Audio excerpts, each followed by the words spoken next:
Запустилась. Страшно. Так, все, выбирайте перевод для себя, пожалуйста. Я хочу сказать, что... И выключайте оригинальный звук. Да, но у меня будет... Вот практически. Да. А что нет? Так, все. У нас финальное приготовление, только участников нет. Так.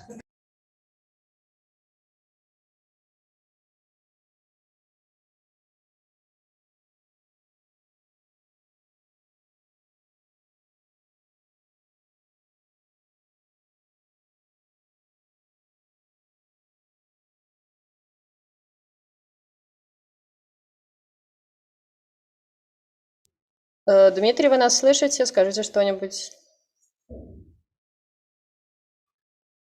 на русском канале.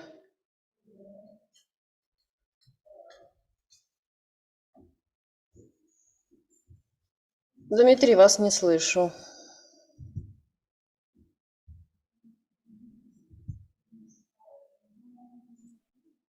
Я слышу. Дмитрий, на русском. Когда я на английском канале, меня кто-то слышит? Дмитрий, Аша, Сара, could you hear me?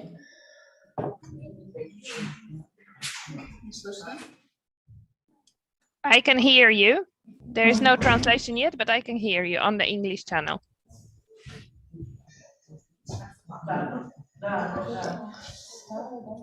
Да. Ну, у нас давно, сколько можно. Мне на русском Дмитрия хорошо слышно. А у нас включен динамик, подождите. А как он должен быть включен? Как включается динамик? Не, он должен быть включен. Сейчас я включу. А, если выключена из сети? Такое ощущение, что выключена из сети. Скажите, пожалуйста, кто-нибудь что-нибудь. Please say something. Hello, good morning. How is Good morning. А мы включили, да? Может, мы не слышим совсем. One more time, please. Hello, good morning. Can you hear us? Good morning. Nice music. Да, ну мы, надо сказать. Ну, пишите звук. Работать. Да.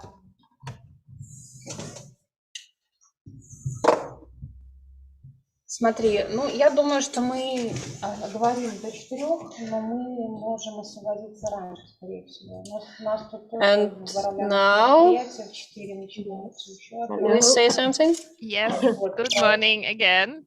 Can you hear us? Значит, будет через...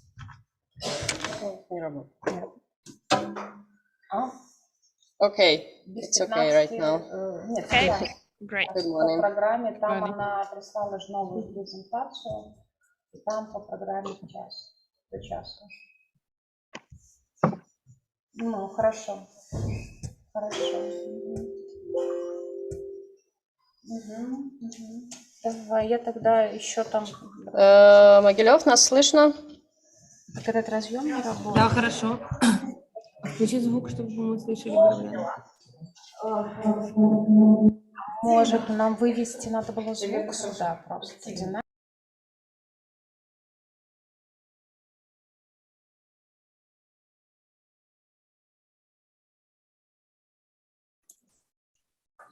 Аня, скажи что-нибудь еще. Так, сейчас Всем привет. сейчас Нас я проверю. слышно?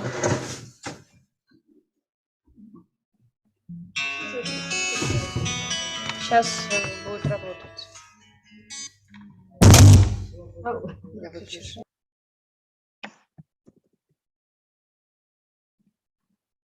Asje, kun jij mij nu horen? Ja, oké.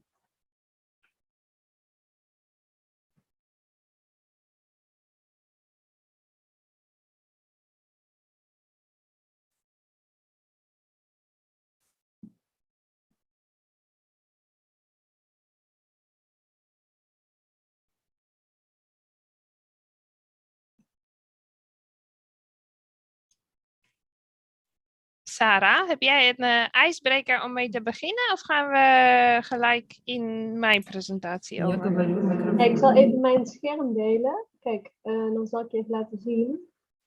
Ik had eigenlijk inderdaad, nou ja, niet echt een ijsbreker, want ik vond het veel Могилев, скажите еще что-нибудь? voor vandaag. Even kijken hoor. Ja, dit is een Доброе roze. Maar je ziet, kijk, ik doe even Отлично, zo dat все ze met, супер. У нас все хорошо со звуком. met de buurman of We was buurvrouw слышим, moeten bespreken hoe мы ze zich готовы. voelen vandaag, zeg maar. En dan doe ik even een kort overzicht van wat gaan we doen. En dan komt child safeguarding. Dan kun jij jouw scherm delen. Ja, perfect. En dan Oké. daarna is het coffee break. Dus dan als jij klaar bent, in principe hebben ze om... Дмитрий, а вы переводите, потому что мы не слышим ничего из 10:30 перевода. uur. Ja, Net? precies. Voor hun is het dan 11:30. Hebben ze koffie. Dus jij kunt dan afsluiten. Kijk, als je iets eerder of later klaar bent, maakt niet veel uit, Все hoor. понятно. Gewoon als jij Думаю, что мы afsluit, вас zeg не je слышим. 15 Отлично. minuten pauze Спасибо, en что dan zo laat дали het. знать. Oké.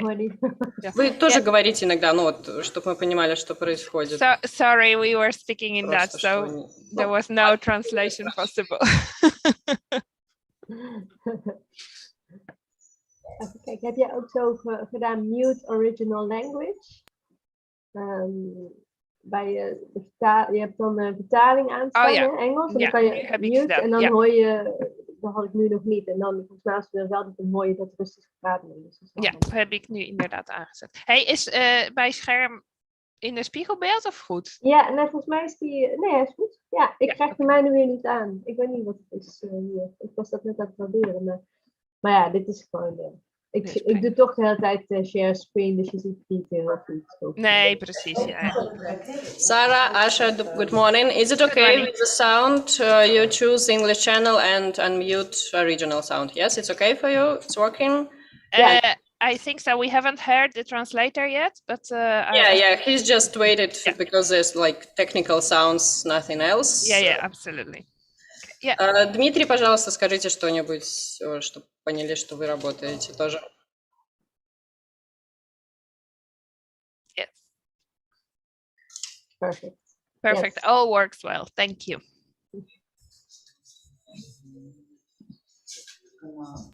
Ja.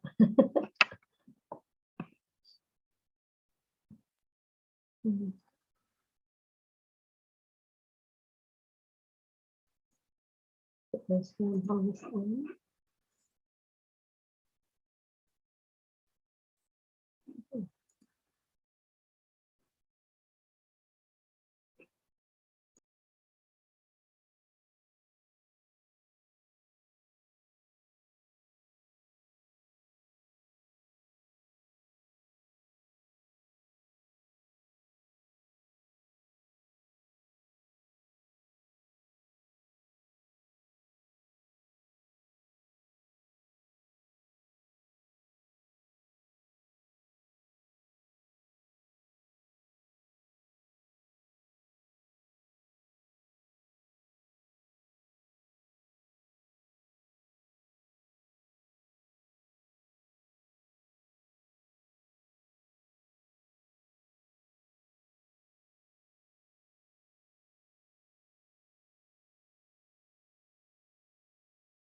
Могилев, ну как вы?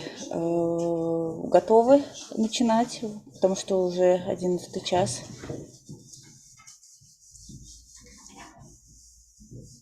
Танюша, я тебя не слышу. Да, давайте будем начинать. У нас пара людей еще подойдет чуть-чуть попозже. Не будем их ждать. Начнем уже сейчас. Ага, хорошо. Дмитрий, тогда Боровлян и Могилев готовы. Мы готовы начинать. Угу. Спасибо.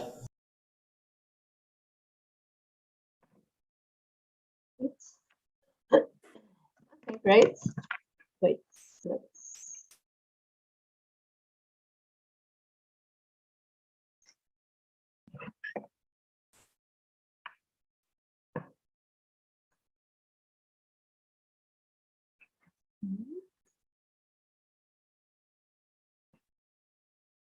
Okay, so I hear that everybody is ready. So this is very on time today. That's nice. Well, good morning, everyone. I see that not everybody has found their seat yet, so I will wait a little bit. Take your time.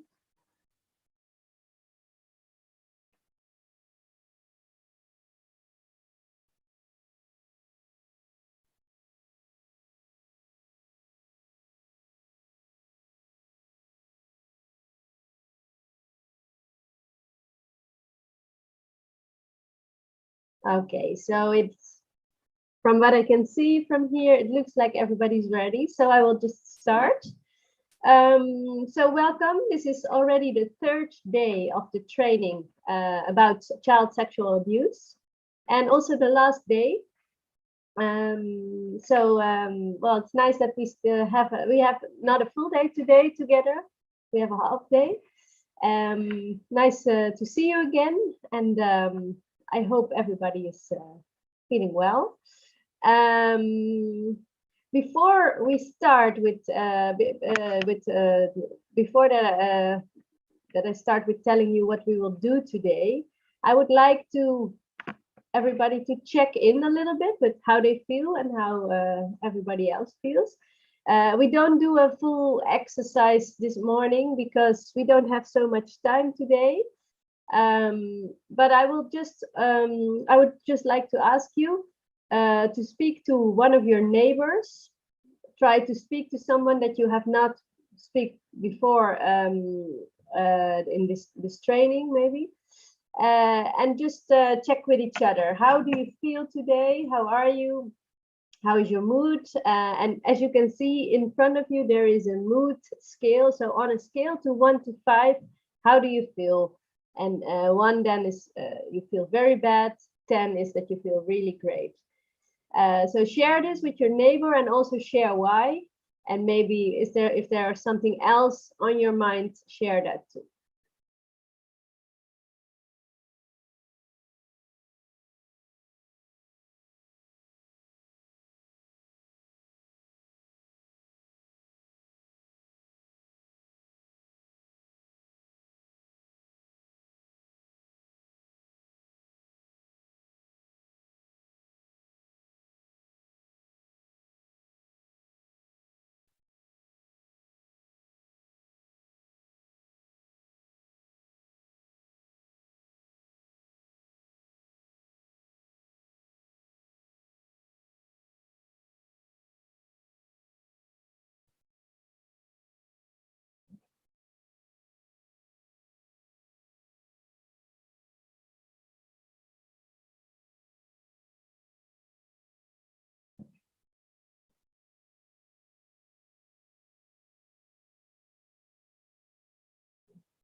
And then please, group facilitators, let me know when you guys are finished. So then we can continue.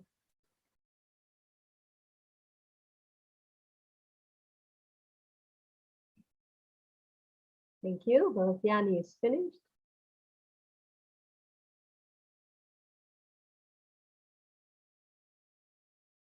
Yes, Mogilev too. Okay, great. So thank you. You don't need to report this back to me, but this was just a short check-in for everyone. So welcome again, and I hope you all feel good today, energized again, because we have a half day together, but I know that all of you will stay for the whole day. So you have a lot to do again today. I would also first like to ask, were there any questions after last Wednesday? Because we had a long day then, we discussed a lot. So I thought maybe some questions came up. If so, please let me know.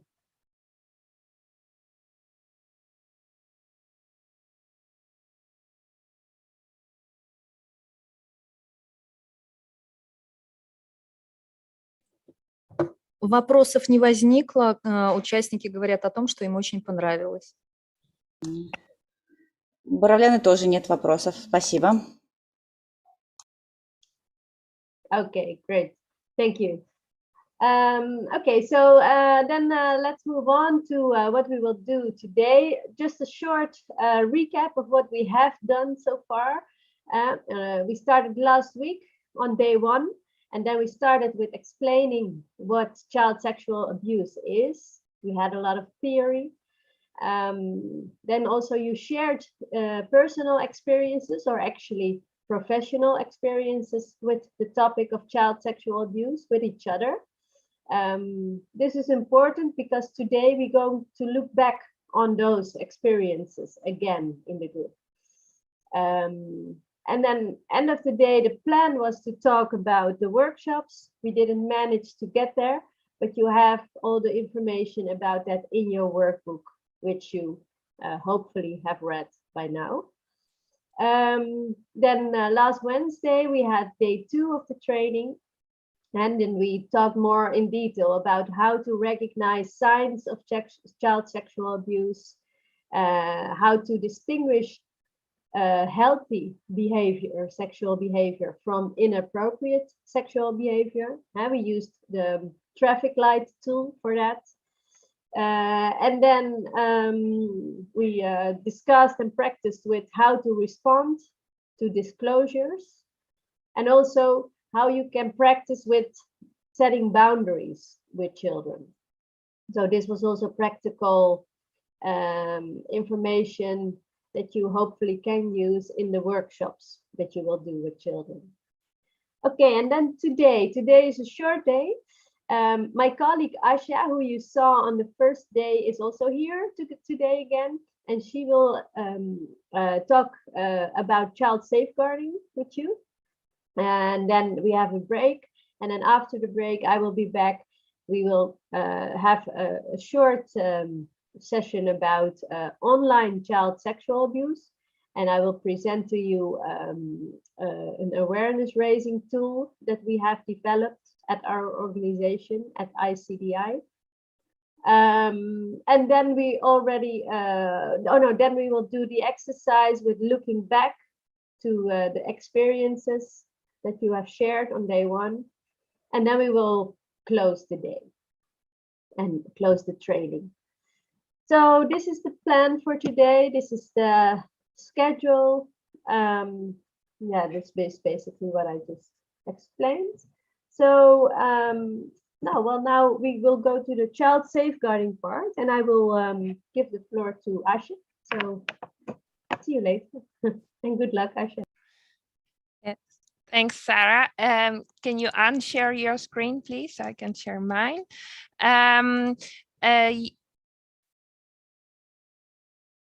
So, yeah, okay. Good morning. Nice to see you all again. You made it to the third day of the training, and it's a Friday, so I hope everybody feels the energy of the week coming to the end, and has many nice things to look forward to in the weekend, hopefully. So what I'm going to talk to you about is child safeguarding. And this topic is wider than child sexual abuse. It really covers all kinds of risks and abuse towards children. And it's looking at this, creating a system within the organizations that you work for and represent to make sure that all children are protected around you, which means within the activities that you organize, but also outside within the scope of your organization. And to start you off with, we have immediately an exercise. Just because you were speaking nearly strictly about child sexual abuse, I want to take a step back and look at different types of abuse that can happen within your work. So we have exercise there's the separate child safeguarding handbook that I hope everybody has. And there is an exercise there, exercise number 1. And I would like everybody to just, there is 4 case studies, very short case studies. I would just like each group to pick one of the 4, whichever you like, and then try to answer the following questions. The question number 1 is, what kind of abuse do you see there? Second question is, what could be the protective and the risks factors in this situation that's in front of you? And then most important 2 questions really, what would you do if you were in this situation? And do you know who you should go to with the issue? I'd say we have about 15, it says 20 minutes, but let's try to make it within 15 minutes because I think it's quite quick. So try to just choose one of the case studies and answer the 4 questions for yourselves. You don't have to report back to me, but you of course can come back if there is any questions that you cannot answer or have problems with.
Okay, I can see that Mogilev is ready with the exercise.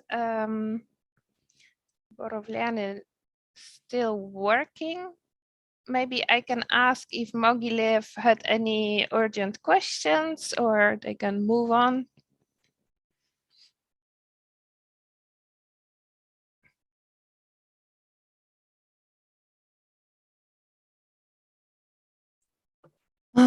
При обсуждении 4-го случая столкнулись с тем, что пока не проведено какое-то дополнительное расследование, мы еще не понимаем и не можем определить вид насилия. Ну, был ли он действительно. Там, когда сотрудник приглашает беспризорных детей домой, иногда с ночевками, то есть здесь требуются еще какие-то дополнительные действия для того, чтобы определить действительно, есть ли проблема, есть ли насилие в данном конкретном случае.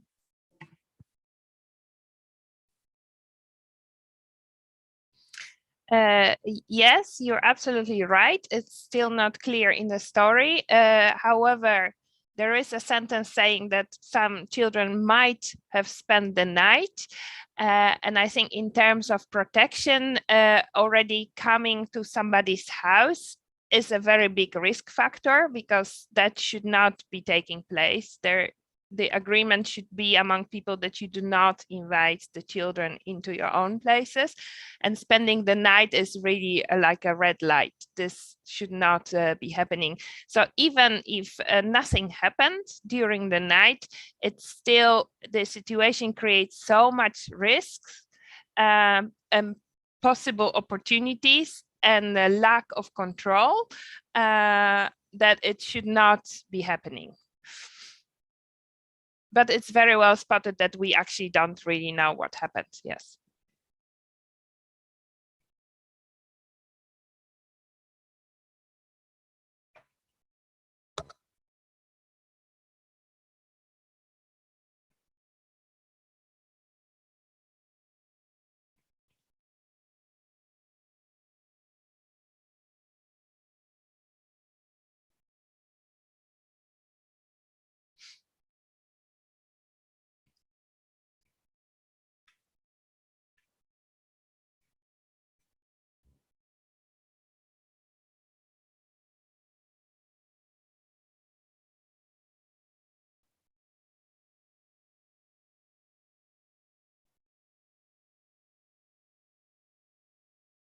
I think Borovliana is still working on the issues. Maybe we can slowly round up.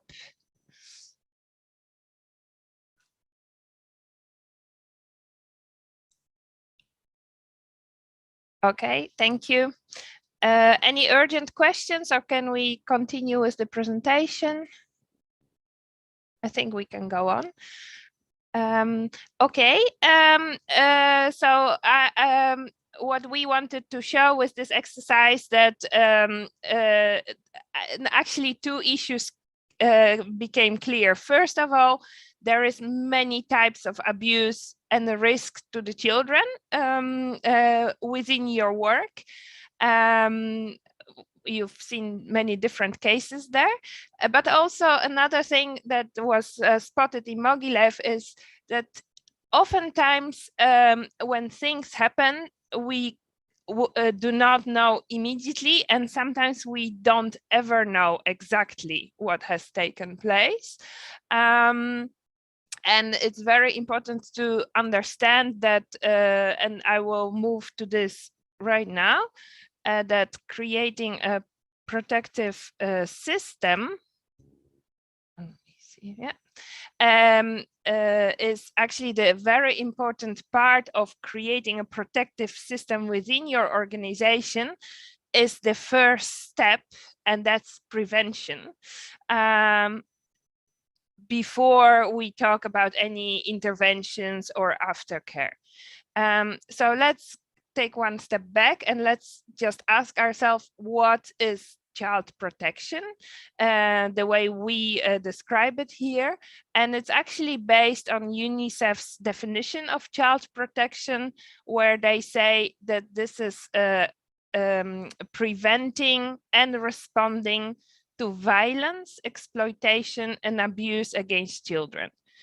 Any form of abuse, any form of violence, any form of exploitation.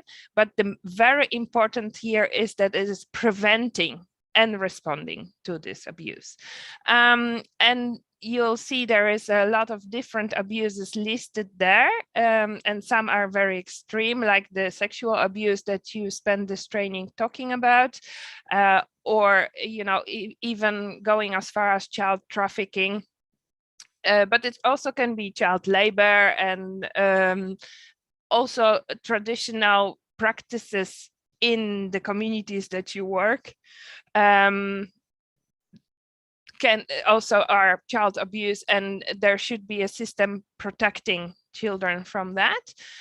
So I think the most important aspect of the child protection system is the prevention, because basically if the prevention is not there, the whole system has failed already. Because it means that abuse or some kind of harm has happened, and we have to deal with the consequences. But the whole point of the protection system should be prevention of harm happening to children.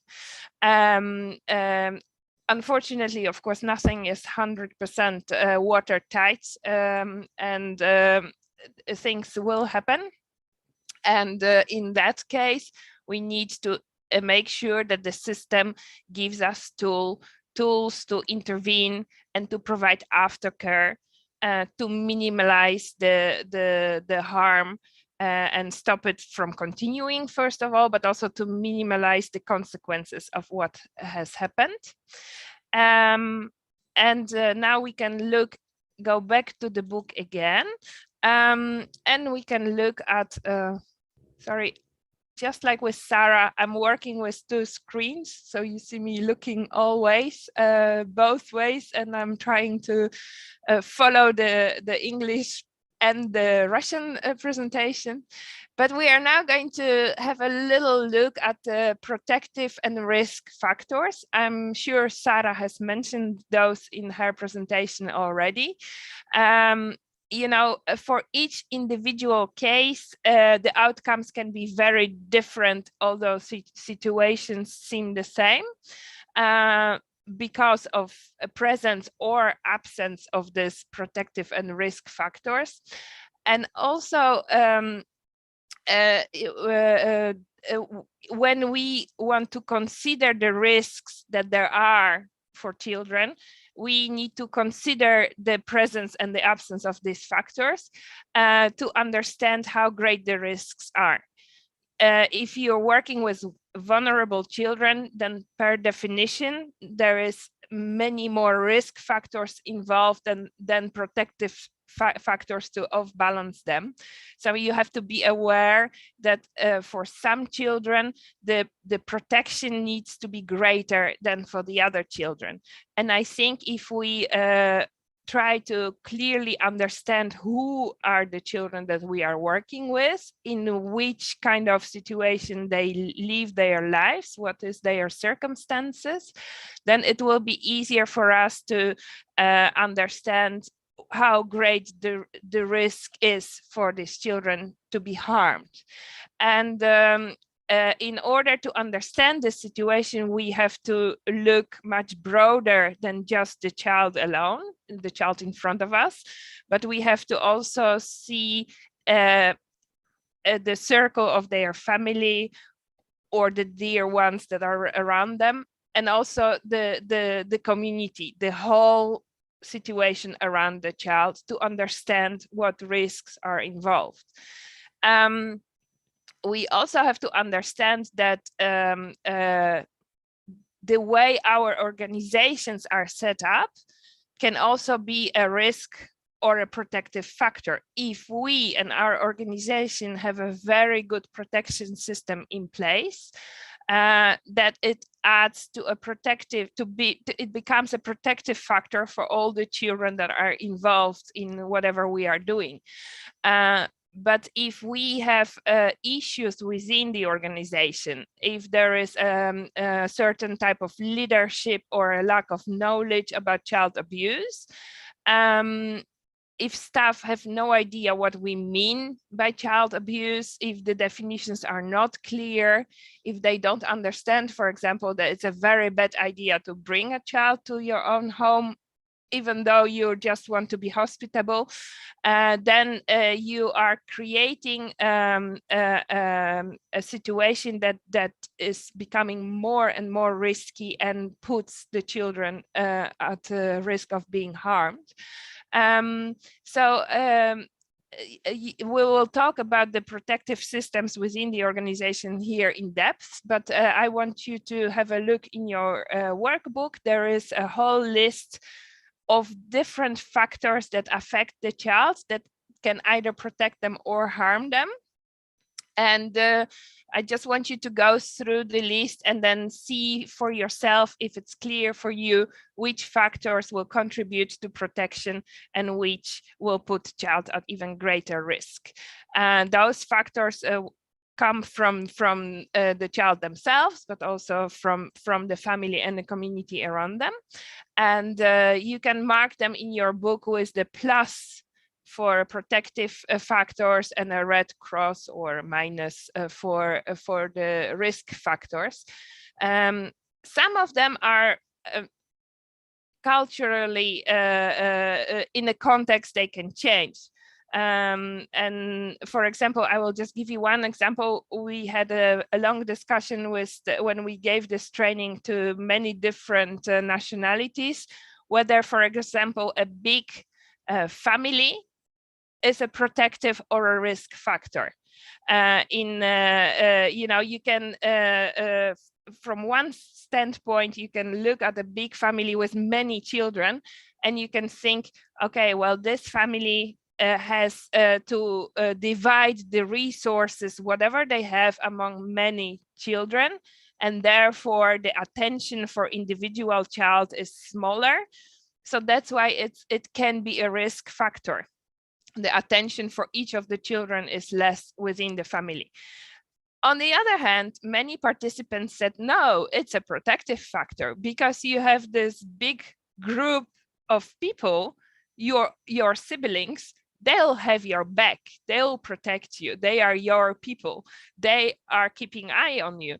So it really can be interpreted sometimes culturally in a different ways. So it's not always very easy to decide whether one factor gives more risk or more protection.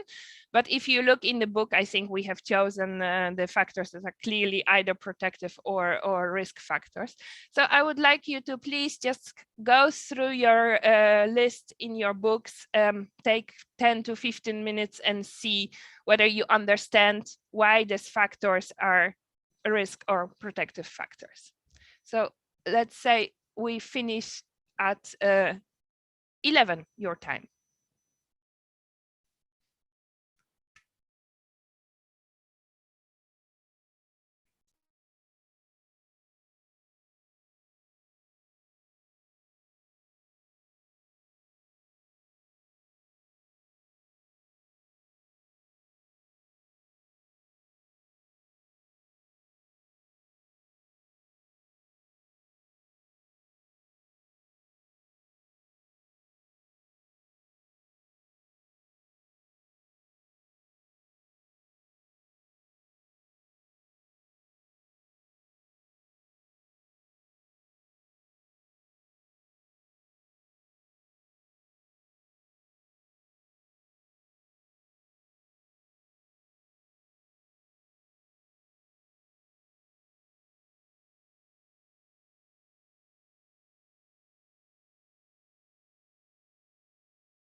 Okay, I hope we are slowly rounding up. I hope you have been able to identify which of the factors mentioned there on the list can be seen as protective factors and which can be seen as risk factors.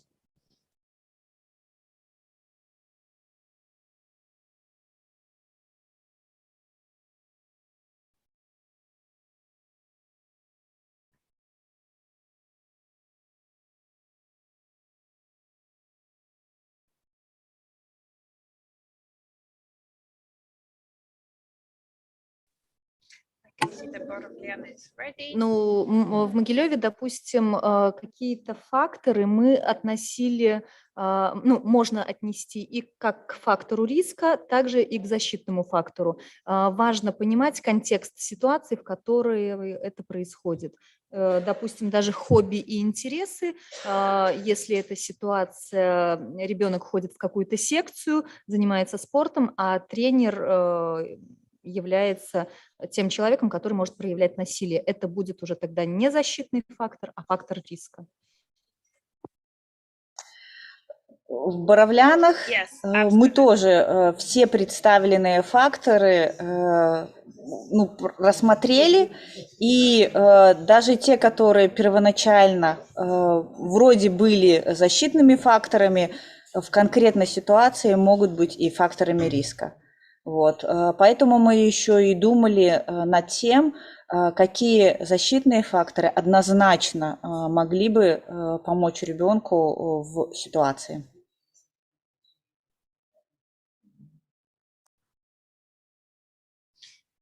Yes. First of all, this list is just examples of the factors, so it's not all inclusive. There's many other factors that can influence the risk situation of the child. And as you said, indeed, depending on context, some factors can be both or bit more protective, but still a little bit of risk. So for example, like this hobbies, the idea to have it as a protective factor is because if the child is involved in many activities, it is seen by many people. So basically there is more protective eyes on the child. There is many more people involved in a well-being of the child and understanding the child's situation at a certain moment. But indeed, there is risk involved in getting involved in other activities such as sports, where there is risk of misbehavior of trainers and things. But I think in general, the more isolated the child, the greater the risks. So I think we kind of have to make some kind of safety assumptions in the world and understand that there is people who are there to harm, who try to harm the children, but of course, great majority doesn't want that to happen. And that's why we will move now to the next slide, where so basically the child safeguarding is responsibility of every organization that works with children, because we need to make sure that our staff, our operations and our programs and all the activities that we do not harm the children involved. And not only that it doesn't harm, but also that we have taken all possible steps to minimize the risks that our activities will expose the children to. And I think what is very important to understand that although, as I said, majority of public and people automatically want to protect children. This is a human character and happily so. But for the people who are interested in children, especially in this sexual way, organizations working with children are really places where they can try and get to do what they want to do.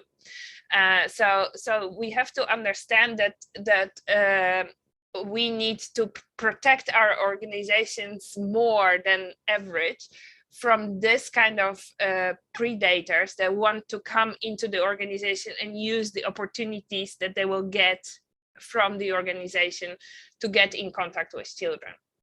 I think this is a realization that we need to have. So we need to be extra cautious, especially when we hire new people that are unknown to us. We have to understand that the risk is there, that people have chosen our organization to use it for different reasons that we really intended to be used.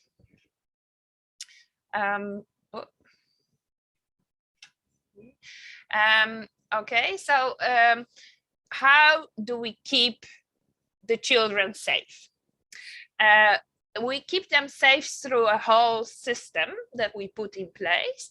And the system, I know, sounds very formal, but it's just the agreements and the policies and the conversations that we have among ourselves within the organization that create the system. And the system exists of 4 units, basically. Unit number 1 is the policies, and the policies, you know, sometimes are on paper, sometimes not, but there is some kind of rules that we all follow.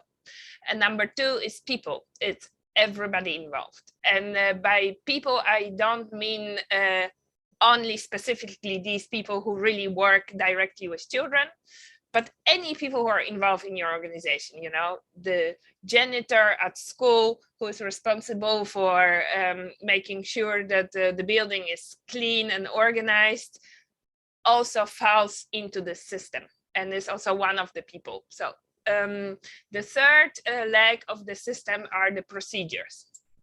How do we organize things when things do not go right? And how do we make sure to prevent things from going wrong, basically? And the fourth leg of the system is accountability. Is what are the consequences where things do not go right? And basically the key elements that should be in place in every organization to keep children safe are the following.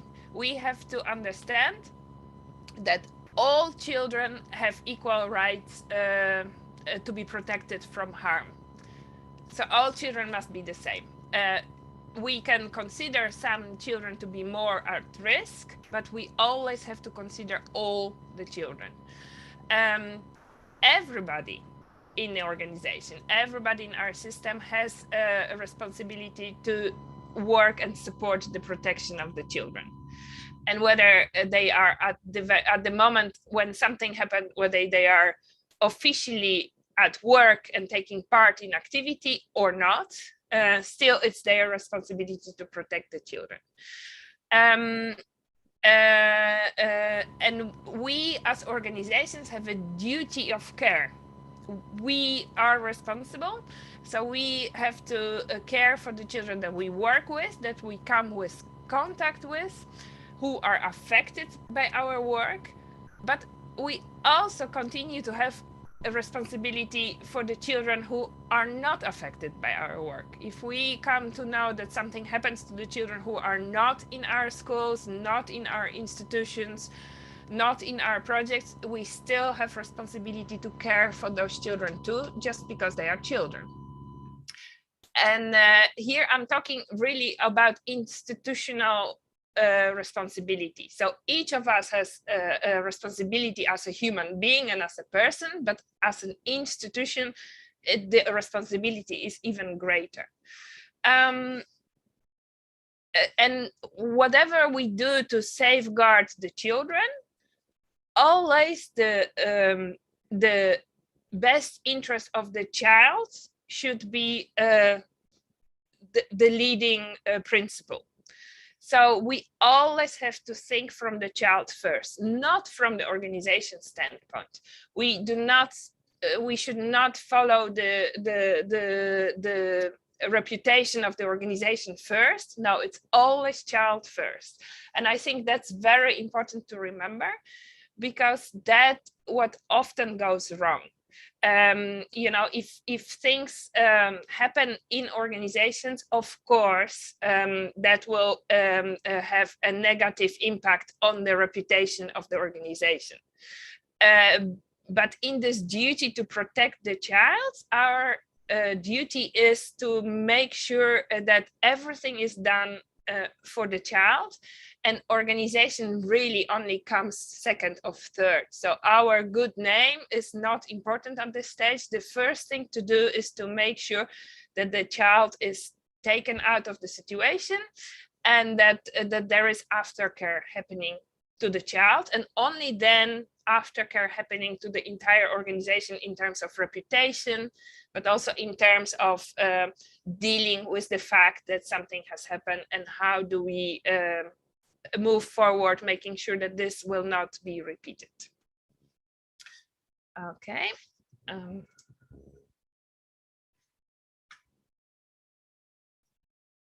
So I'm going to zoom in on these 4 aspects of child protection.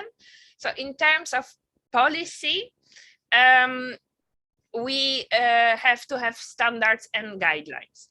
And in many organizations, there is a shared understanding of what it is, what does it mean to protect the child. There is a shared understanding what it is to harm a child. But actually, any organization that works with children should really have this on paper, clear and known to every person who works in that organization. So again, regardless whether these people are directly involved with children or not, everybody should be aware of this kind of documents and policies existing in the organization. And the main reason for having this is to prevent the abuse, and you prevent it already starting at the recruitment of the staff. So if your organization is recruiting the staff, and already in the recruitment advertisement you mention that all new staff will have to go through a screening, that there will be reference check happening, this already will discourage people who have different plans to apply to your organization. If you do not mention it, then people might want to try and take risk and go into your organization for their purposes. So the recruitment is already very important, but you also need to realize that even though you screen, you do the police screening, even though you do reference checks, that doesn't guarantee that the person you hire will never harm anybody. Some people harm because suddenly opportunity arises. Some people harm because they really intend to, and they have very elaborate plans already in place to go through with it. And as many organizations really get rid of the people that are harmful in their organizations, but do not file charges, for example, with the police. You know, if you do not have enough evidence that something wrong has happened, the normal reaction of many organizations is just to let go of the people because you really have a feeling something goes wrong there, but you have no substance enough to make it official complaint somewhere. These people would just move on to the next organization because there's nothing on their record, and they can just continue doing whatever they are doing. And then it's not only the recruitment of the personnel, but also the training of the new staff. So everybody who joins needs to be aware, this is our system, this is how we try to prevent harm and protect the children. So they need to understand what's there, and they need to understand what exactly you mean and what the consequences are. And this all is, of course, part of the management system of the organization. So the management really needs to make sure that it is quite clear for everybody that this is very important issue to the management, that this is one of the main points they're looking at. And there should be not only the rules, okay, this is harmful behavior, but really guidelines for people to act when they are working for your organization. So coming back to this case with this volunteer, it should be clear to everybody that your organization does not allow any employees or volunteers to invite people into their to invite children into their houses. Full stop. I mean, if you make it very clear, there will be no discussions, there will be no conversation about intentions, good or bad. It will be just clear, so you will not put the children in a situation of risk. I think that it's also very important to communicate these guidelines to children, so they understand when things are asked of them, they shouldn't be asked. They understand this teacher, this volunteer has to act in a certain way, and if they are not acting like that, if they are asking me for something else, then I can say no, because I know this is not the way that they should be acting. And of course, it is very important, if you have a policy, that it must be clear to everybody what will be the consequences if people do not follow the rules, if people do not follow the guidelines, if they behave in a different way, and if they cause any harm to children. Okay, so this was about policy. Now we move on to people. So as we actually already said, you have to hire the right people and try to avoiding hiring the wrong people. It's very difficult, but you have to really try to put all your energy into this. And you have to have also people in place who will be responsible to follow up with this whole system of safeguarding. So there should be some kind of safeguarding officers or somebody who has a responsibility to make sure that the trainings take place, that all new staff is informed of the things, and that you know, there is discussions about the topic, and that also all information is shared with children. And as I said, yeah, there should be rules for the staff conduct. Staff needs to understand what to do when something goes wrong. So we had this already in the first exercise. Is it clear for you in your organization, within the organization, who is it that you should talk to if you have doubts? Because very often, you know, if you really have proof of something very wrong going on, it's quite easy to make the decision. And then you go to the police or you speak to your manager, and then the wheels start rolling. But if you just have doubts and you cannot really know for sure this is what is happening, it's much more complicated. But there also should be people who you can then turn to and say, this is what is happening, this is why I have doubts, and maybe then extra care and attention will be given to a certain situation or a certain person to make sure that we really keep an extra eye and nothing goes wrong there. And also, you know, having relations with the families and the communities of the children that participate in your activities is very important, because first of all, it gives you understanding of the risk factors and safe nets that children have, but also it makes the communication easy. If something happens, then you can, it's not talking to the strangers, it's approaching people that you know and you've built relationship with them. But the most important part of this is it should be clear to all staff what are the definitions of abuse in your organizations, what do you call abuse, and also what is the organization's expectation of your behavior, so that everybody knows for sure what they are supposed to be doing and what they are not supposed to be doing. Okay, and now we go to the procedures. And as I said, normally there would be some kind of policy that guides all of this. And this policy has to tell you what to do to make sure that nothing happens, but also what to do when something happens. And you know, there should be some kind of whistleblower arrangements made for a person maybe outside of the organization, because if the issues regard a person who is, for example, your manager, it's very difficult to open the issue and talk about this in the organization. So it's very practical to have some kind of arrangement where you can go to a person already designated and appointed outside of the organization, or removed from the implementing staff, for example, where you can people can go and voice their concerns, especially if it regards people that are higher in the organizational hierarchy. And of course, there has to be a risk assessment involved. So you have to understand how much risk your activities bring onto children. And then you really, for each of the activities, basically, you have to decide, is the risk not greater than the gain? Because if in the end the risks are greater than the gain, then the activity simply should not be happening. Then the intervention should not be happening. Okay. And then we have the last part of the system, which is accountability.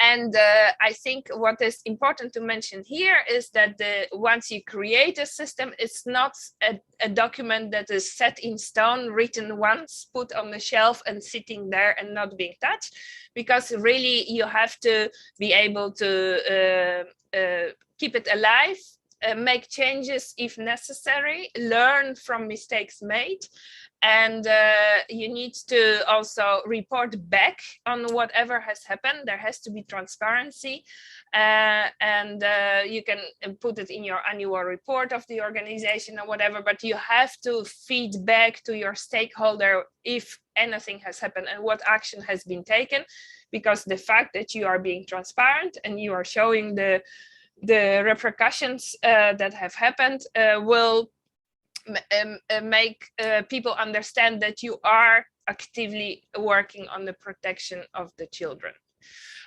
So policies and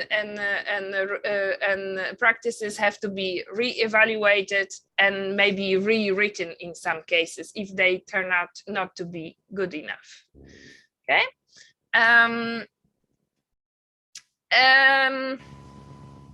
So I hope now you understand that why is it so important to have these policies, that it's really much more than just having a paperwork, but it's really based on our both moral and legal responsibilities as organizations. And also because we as organizations are vulnerable to be used by people who want to do harm, we need to make sure we protect the children, but also ourselves as organizations against this happening. Okay. And now we are going to, because the time is running up, you will see that in your workbooks, there is an exercise where you can do like a self-audit of your organization, where there's many questions about each of the aspects of those 4 protection systems. And you can basically check for yourself whether your organization has things functioning and in place. We do not have time to do it today right now, but it's actually a really useful exercise. You can do it as a group, or you can do it just individually to see if you as individual working and representing an organization have enough knowledge of the system that's there. And if you do have enough knowledge, whether the system that's there is good enough to function. So you will find it in your workbooks. It's described. It's quite easy. There's questions that you ask yourself and you give a score, and then it will help you to move further with your organization to understand whether really work needs to be done in terms of child child safeguarding. And of course, very important part of this child safeguarding, as we have seen, we looked at the protective factors, we looked at the risk factor, is risk assessment. And the risk assessment should basically be happening for anything you do. You should do a risk assessment before you start doing it, just to make sure that nothing bad happens when you're doing it. And the way you do it is in 4 steps, where you basically assess that your activities are going to be safe. So you see here description. The step 1 is to identify risks to children within your organization. You can say, for example, it could be very different risks. It could be, for example, that your building is in such location that it's quite unsafe for children to come to the activities that you give them, because there is a very unsafe road crossing or a lot of traffic, or you do not have nice garden where they can play. So all kind of risks, whatever you can think of. Maybe you do not have enough staff to supervise children when they play outside. That can be a risk. Maybe your toilets are not all too great, so that's a health risk. You analyze all these risks, then you group them together in the next step. You try to see, these risks, what are they talking about physical safety, about safety against the predators, as in sexual abuse, about safety of mental circumstances. You can group them in groups, and then you have to rank how big the risks are. Of course, nothing is 100% risk-free. So basically everything has a certain degree of risk, but the risk of a meteor falling onto the earth and destroying your building is of course quite small. But for example, if you can have, for example, great fire risk based on the way your building is built or what happens around you in the neighborhood. So you have to grade the risk of the degree of how big the danger is. And once you've done it, you can decide on the next steps. Just as I said, you just in order to do this risk assessment, you should really involve all the people working in your organization, but also the children, because children can see different risks that maybe you are not aware of, or can see things that you consider risky as not risky. So it's good to involve all these opinions and see all the perceptions of what constitutes a risk for people working in the organization. So you can see that a social worker might think that not having first aid kit is a very, very high risk, because if child falls, there is nothing you can help them with. But for a program manager, the main concern could be that, have we screened our staff good enough? Are we sure that they are good people to work with children? And a child might be most concerned about getting to your place and crossing the road. So you will see that there is many different perspectives on this. It's not very black and white. And then the way you group the risks. So as I said, you put them in the same category. Some risk will involve staff and volunteers. Some risk will involve the physical environment. Some risk will really be concerned about the activities of the programs. For example, if you have races and children have to run quickly, that could be risky. Some risk will involve the information.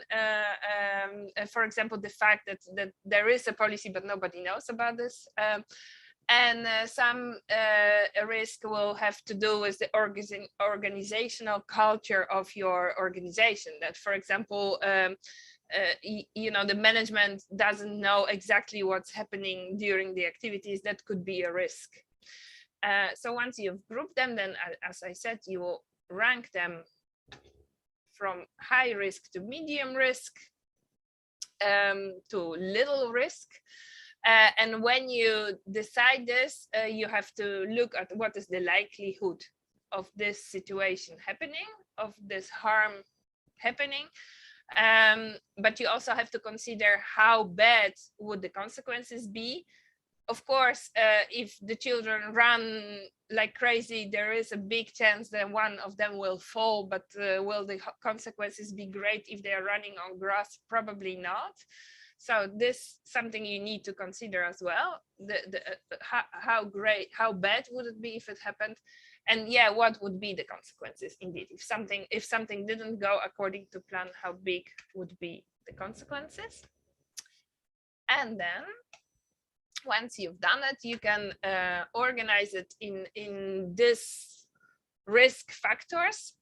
So some of the risks are really very low, and the benefits are much greater than the risks. So there is no worries. You just go ahead with the activities. Some risks are low, but they could be greater depending on what's happening. So you just need to, that's then number 2, you need to monitor closely, but you can still go ahead. Then number 3 is already medium to high risk, where you actually have to make changes to activities or plans or procedures to reduce them, because they are actually too big to go and continue as they are. And then number 4 is really high risk, medium to high. And that means that the risks are too great to continue doing whatever you're doing. And then you have to stop and completely rewrite or reorganize. Yeah, I hope it's clear how to make this risk assessment, starting from collecting the risks all the way to assessing the degree of the risk. And then if you do this assessment, you know exactly what you can continue without worries and what is it that you have to pay attention to and make changes for.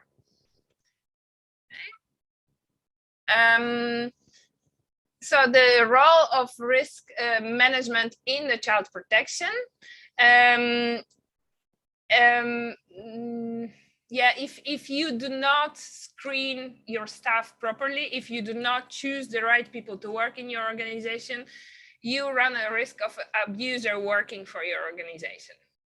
And that can produce all kinds of very bad consequences. If you do not have safety equipment, for example, in your organization, and activities involve some kind of risky cutting or you know, something with work with iron, and children need to protect their eyes and you don't have glasses to do so, then the risk is too great actually to continue with the activity. If you do not store your records in a very safe way somewhere, then there is a risk of somebody accessing the information that could be very sensitive information on individual children, and it can be used against them by their peers or whoever has the access to the information.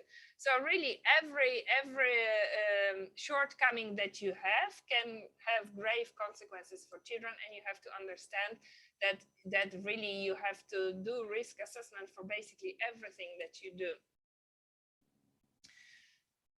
And actually, this was my last slide, and I'm almost to the minute on time. So I hope, you know, at the end of this training, I hope you basically understand that on top of our moral responsibility as human beings to protect the children that are around us, we have a responsibility as organizations to do so, and that responsibility is even greater. It's both moral and legal, and we as organizations really need to have systems in place to protect the children and protect our organizations. And as I said, another thing to remember really is that it does not mean that our organizations are only responsible for protecting our own children, so children involved in whatever your organization is doing, but really any children you come across while functioning for your organization, you automatically also responsible for those. And then the actions you will take will be a little bit more outside of your organizations, but you also have to understand that if you hear or see something that's wrong, you have a duty to react to it and to stop it. And that also a last part of it that I really want to stress is to remember that whatever you're doing to protect the children, you have to act from the principle of child's interest. So the child comes first, and only after comes your organization and their reputation and your internal rulings. Child is always first. So the first step of any protection procedure should be make sure that whatever has happened to the child will not repeat itself. So ensure the safety of that specific child immediately before you do anything else, before you follow with investigations, before you follow with police report. Make sure the child is safe. This is what I had. I don't know if you have any questions you want to add at this stage. If anything was unclear. Because I know that not all of you, or most of you probably, are not responsible for these policies, because there always is probably a designated person in the organization who is responsible for it, but we all have responsibility to make sure the policies and the procedures are in place.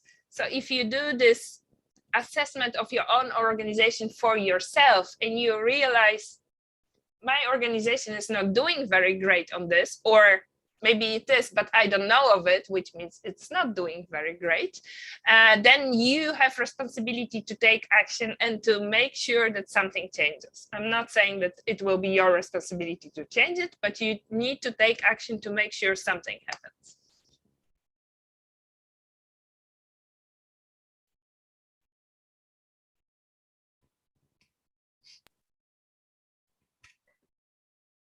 Thank you so much, Asha. This was very interesting.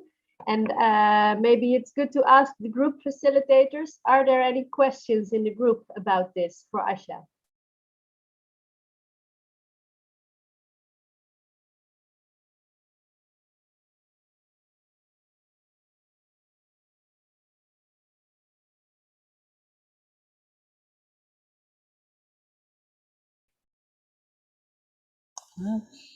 Боровляны, вопросов нет.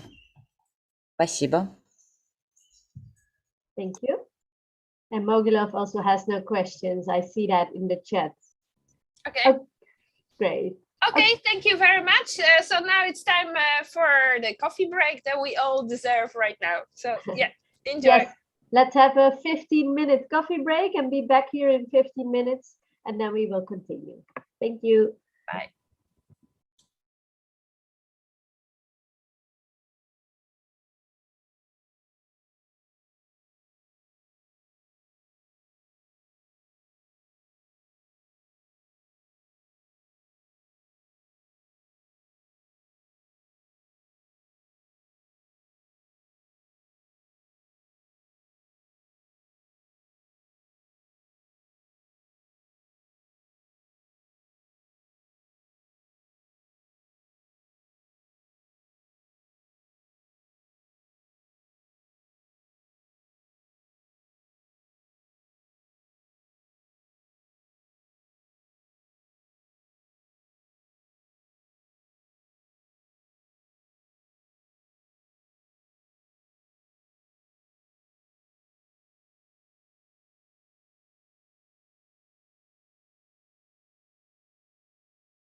So, welcome back, everyone. I see that both groups are ready.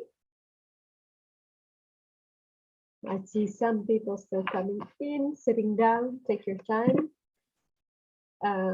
So I hope you had a good short break.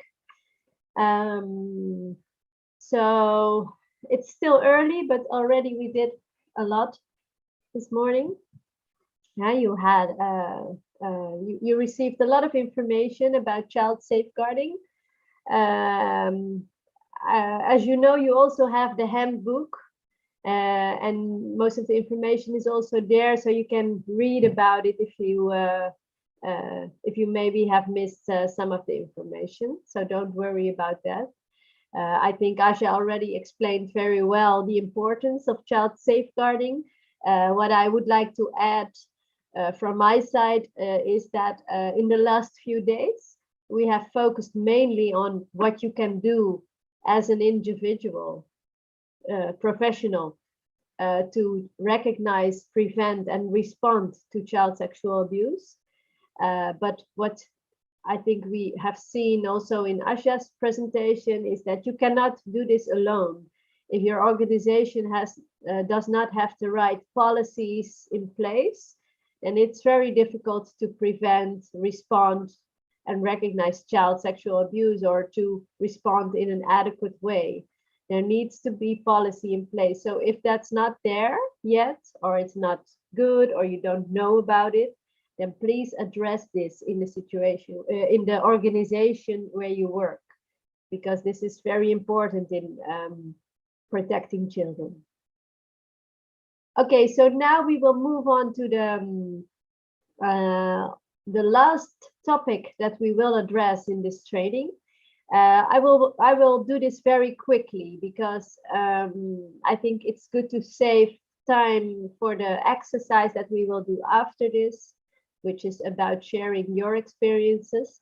So yeah, I just go very quickly through my presentation. We will talk now about online sexual abuse. Why is it important to address this topic separately? Because we have addressed it already on day 1, and also on day 2 of the training. Some of the cases that were mentioned were about online sexual abuse. And it is an important theme, especially nowadays, because many of the child sexual abuse cases have an overlap with online sexual abuse. So if you want to address child sexual abuse, you cannot ignore the fact that it often has an online aspect as well.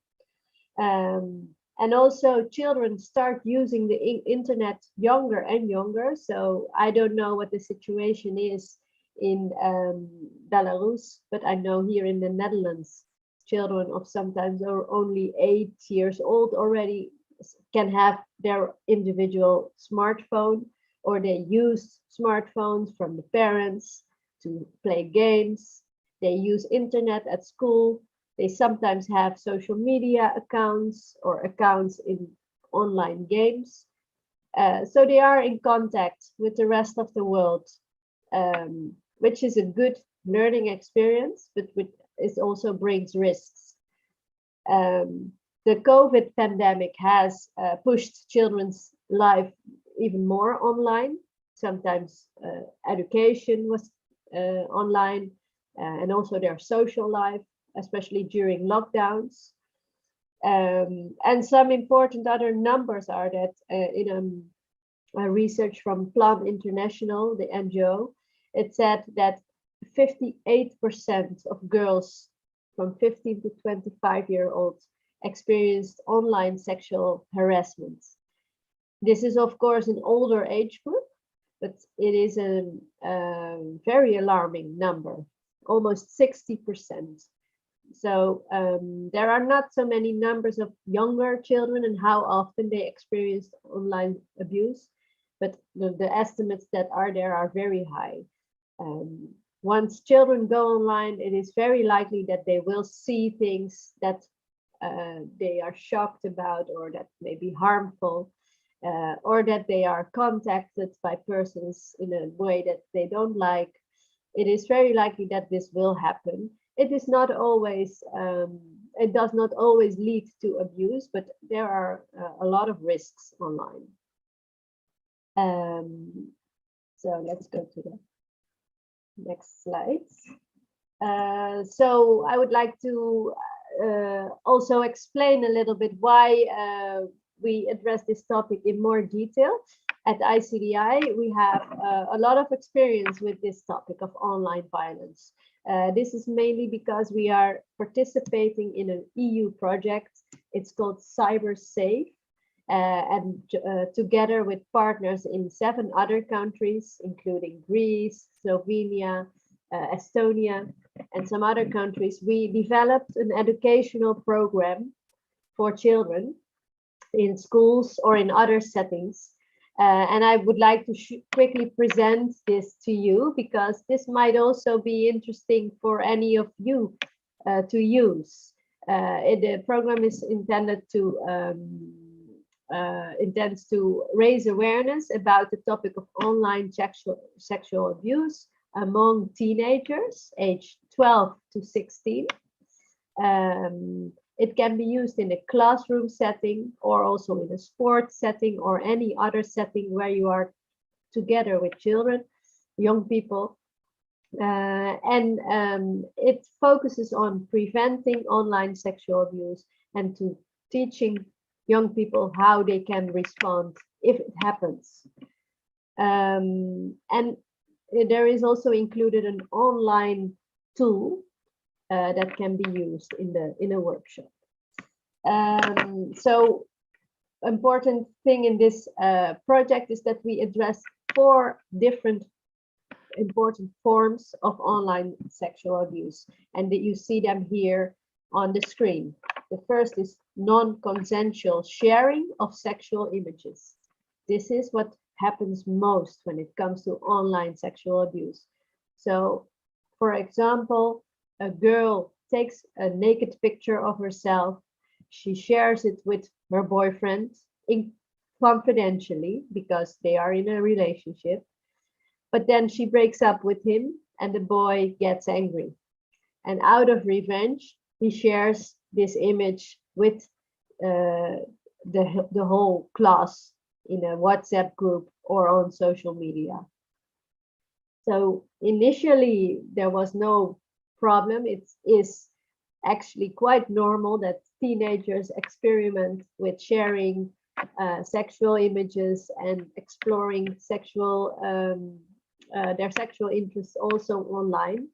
But when this kind of material is then shared publicly without the consent of the person in it, then of course there is a problem, and that is when we start calling it online abuse.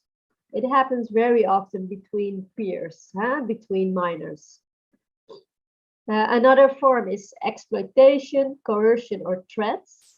This is an even more severe form of online abuse normally. This can also happen between minors, but also between an adult and a minor. And this, a typical situation can be a boy goes online, he meets someone online on social media, someone he doesn't know in real life, a girl, he likes her, and they start having webcam sex, as we call it. So they use the webcam and then they see each other and get undressed, perform sexual acts.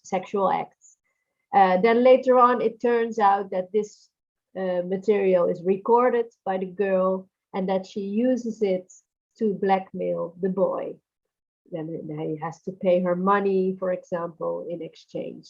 These type of things happen very often to teenagers, but you often don't hear about them because they can be super ashamed and scared also, of course. But this is a type of exploitation or coercion. We call it also sextortion. So it's extortion, blackmailing with sexual images or videos. And then there is also sexualized bullying, which is the same as online bullying, but then it involves an image, which may be sexual or sexual comments. Or the fourth type is unwanted sexualization. An example of this is, for example, a girl shares a nice picture of herself online on her social media account, where she wears a new dress, and then suddenly strangers start to send comments like, "Oh, you look so sexy, can I have your telephone number?" Or they start to send her private messages asking for contact or sexual favors. So the girl is not requesting this, she's just sharing a picture of herself, but she receives this unwanted attention. So these are what we call the 4 main types of online child sexual abuse.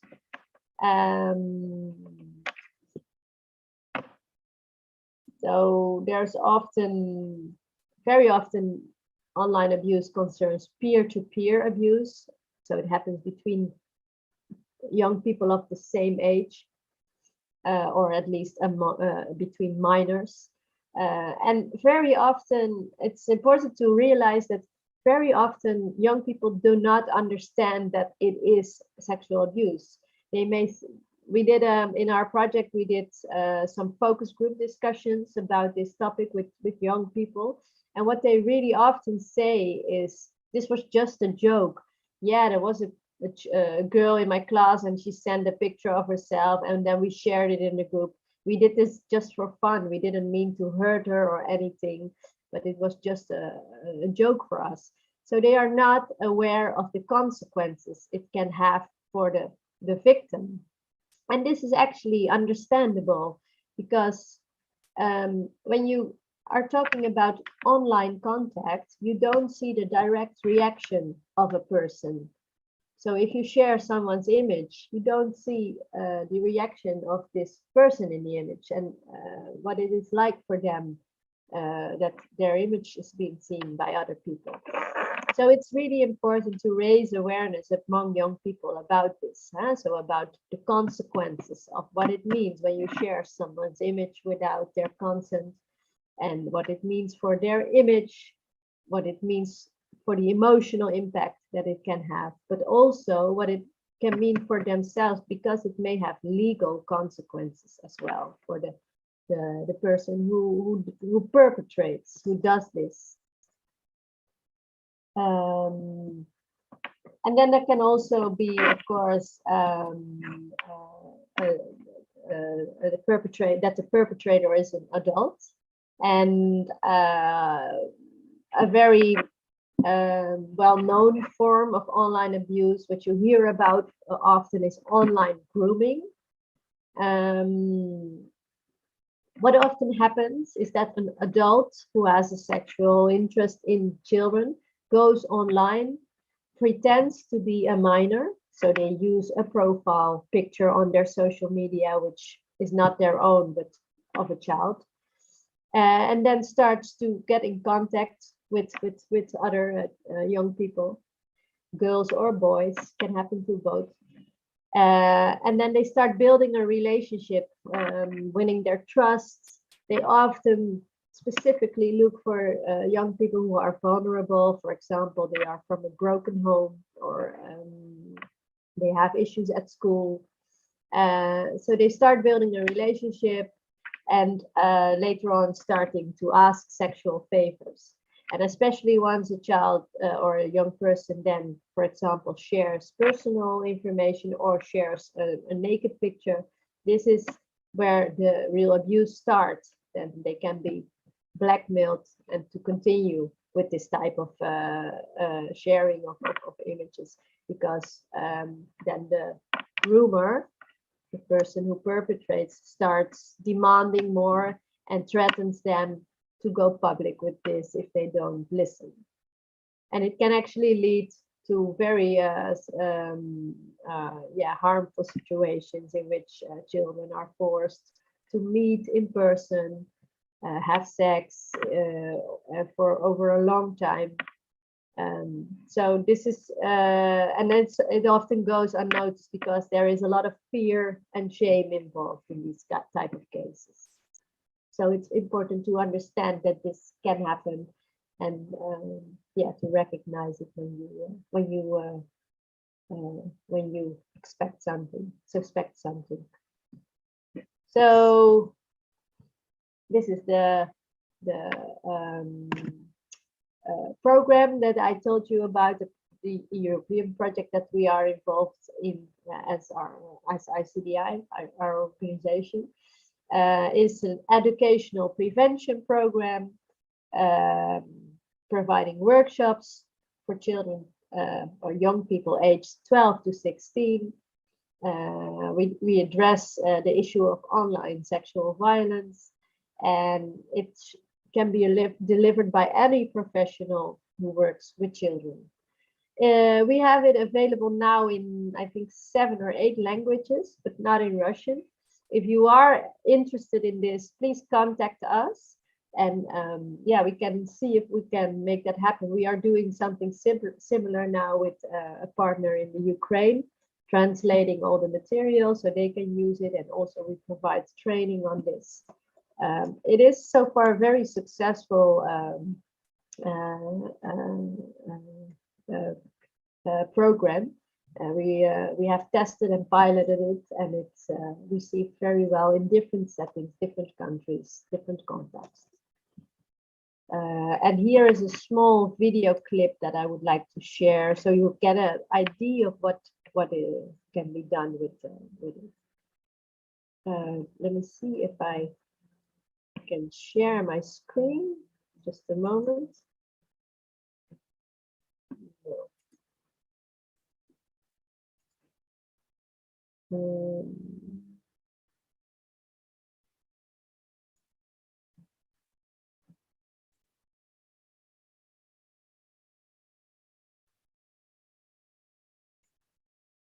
This one. So you will not hear the sound, but that is not, this is only music in the background. It's very short, only 1 minute.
Okay, so that was a short video that gave a very quick look about what you can do with this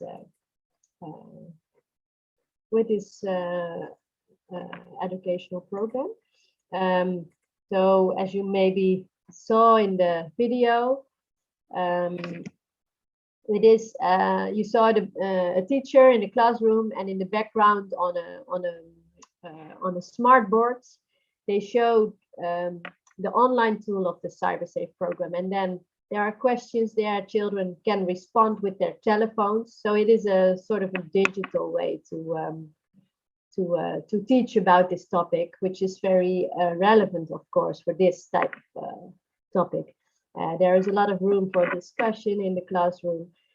Any one of you who has ever worked with Kahoot, which is also a sort of an interactive platform online, well, this is a little bit similar, but then specifically for this subject. And there is also a role play part involved, in which then the children are working together in small groups and do a role play about a situation of online violence. And then the idea is that they get to experience what it is like to be a victim, but also what it's like to be a perpetrator or a bystander. And that in every role you have the possibility and the responsibility to intervene or to act when online violence happens. So this was what I wanted to tell you about online violence. It was very quick. If you want to know more about this, you can always contact us and we can jointly see if we can work together on this, because personally, I think this is a very important part of child sexual abuse and addressing it nowadays. And it's also a field in which we still need to learn a lot, we as adults, but also children, how to be safe online, and also where we can prevent a lot of stuff that is happening right now. So feel free to contact us about that if you are interested. So now I would like to move on to which will be the last exercise of this training.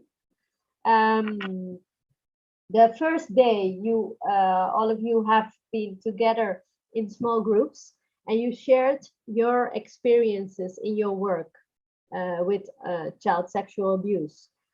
And of course, I was not there in person myself, but I have heard from the group facilitators that this was for some of you quite intense and for others very new, which I think is actually very important for all of you, because it is important to share, but also if you have experiences, and on the other hand, if you don't have this, it is very important to learn from this. What I would like to ask you now is to go back into the same group that you were on day one. And now, with all the information that you have received in this training, to look back at these experiences and to see if there is anything else you would like to add to it now. So you could, I don't know exactly what you have discussed on day one, but what you could discuss now is, as you can see also on the slide, some questions. For example, would you change anything in how you have responded? Or is there something more that you could do in response to this case? Are there other steps you could take to stop the abuse and to support the victim? And also take into account, is there a child safeguarding policy in place in your organization? Have you used it? Were you aware of this? Or should there be some changes there? So please go back to your groups, discuss this, and then take a half an hour for this. We take half an hour for this, and then we will be back here again together. Is this okay, group facilitators? Is everything clear?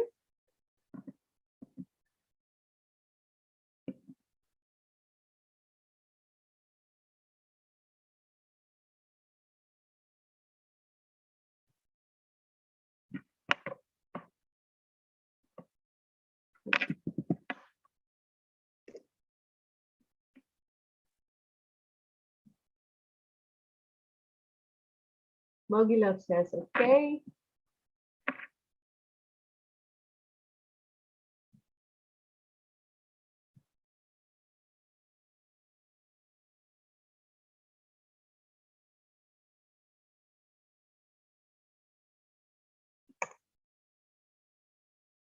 Okay, and both Yanni says maybe 30 minutes is a lot. Yeah, I agree, that's true. So let's say we start with 20 minutes and then come back. If you need more time, you let me know then. Okay, great. So 20 minutes from now, we will be back here. Okay, good luck.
Okay, so I see that both groups have finished. So I would like to ask everyone to come back to their seats if they are not there. Okay, great. So were there any questions or comments after this exercise? Anything you want to share?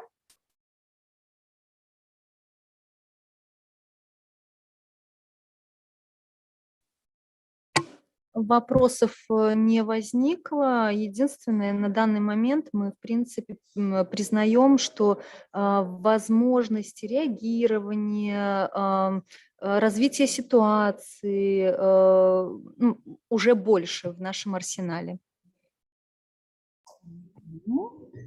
В Боровляны тоже вопросов не возникло. Специалисты сказали, что как бы действительно обсуждение данных вопросов помогает и правильно выстраивать реакцию и вообще действовать в ситуации, когда ты встречаешься с ребенком потерпевшим. Спасибо. Good. Okay. Thank you for both your comments. And good to hear that the possibilities of responding have been expanded basically now. If I understand correctly, that was the intention of the training. And yeah, hopefully this will be useful for cases that will arise in the future. Okay, so with that, actually, we are now coming to the end of our part of this training. I want to do a short recap of what we have done in the last few days. Let me see. As you know, at the end of each day, we look back with the key messages. So I just want to quickly repeat those. So the key messages of day one, the things that we addressed on day one were that child sexual abuse can happen in many forms and situations. Understanding these different forms is the first step in recognizing child sexual abuse. Further, an important insight was that also non-touching abuse, or as we call it, hands-off abuse. This includes also online violence or and also abuse by other children. All these things can be just as harmful as real-life abuse perpetrated by an adult. So it is important to understand that all these forms can have a severe impact on the child. And then the third point was that raising awareness is an important, I think, the most important factor in preventing child sexual abuse, because a lot of abuse happens because people or children do not know that what abuse is. And also children may not know that they are experiencing abuse. So they will not disclose if they don't know. So awareness raising is really the first step in preventing abuse. And for that, for awareness raising, creating a safe setting and open dialogue is vital. Because if there's no safe space, then children will not be able to discuss this topic or disclose any event to you. So this was day one. Day two, we looked at recognizing signs and also distinguishing between healthy and inappropriate behavior. So it is important to know these signs of abuse, but also to understand that looking for signs will not prevent or solve the issue of child sexual abuse. There is much more needed than only looking for signs of abuse. But still, it is important to know them. And also, if you have forgotten them, please from time to time look back in your workbook and repeat this information for yourself, because it is important to continue working with this. The second important message was from day 2, there is a will to win in prevention by becoming more aware of the borders between normal or healthy behavior and, on the other hand, inappropriate sexual behavior. So we looked at this with the traffic light tool, red, yellow, or green flags that can be attributed to specific types of behavior. And this is very important if you are not sure about something, but also to teach young people and children what is normal and what is not normal. Further, we looked at how to respond to a disclosure. So if a child discloses to you, the way you respond is critical for the way they can move forward and recover. So this is also important to keep in mind. Know how to respond and also practice with responding to children, because this is a super important moment. And then the last thing we addressed on day 2 was how to discuss with children what physical boundaries are and how they can set these boundaries, and also how to respect these boundaries in others. So I hope this last information was useful for you and will be useful for you when you will do the workshops with children. So, and now today was the last day, day 3. I think the key messages for today were that having a sound child safeguarding policy in place is vital in preventing child sexual abuse and also in ensuring an adequate response when child sexual abuse happens. So this is something you cannot do alone. Your organization needs to also be prepared for this and have the right policies in place. Further, we looked at online child sexual abuse in more detail.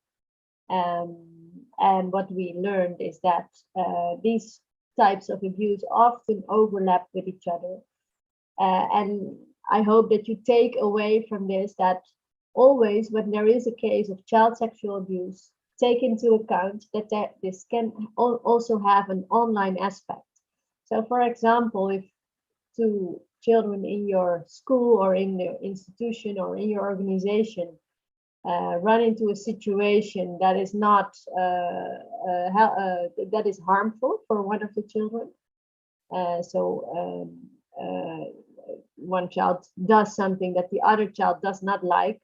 Always see if there is this can be a sign of abuse, of course. Always look at if there is what is happening online or ask about this. And also if a child discloses child sexual abuse to you, always ask, did you meet this person online? Did someone make a photo or a video of you? You know, because this can also be a side effect basically of the abuse and also needs to be addressed. And then the third point is that young people spend a big part of their lives online. So making them aware of online risks is important as well. So maybe this is something you can also address in the workshops that you will do, depending a little bit on the age group. It is more relevant for the slightly older age group of 12 to 16-year-olds, but also it needs already to be addressed at a younger age because children get online at a young age nowadays. So these were the key messages of today. Before we move on, any more questions about this? Ask me now.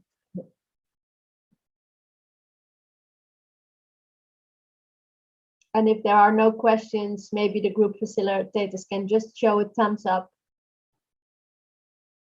or nodding. Yeah.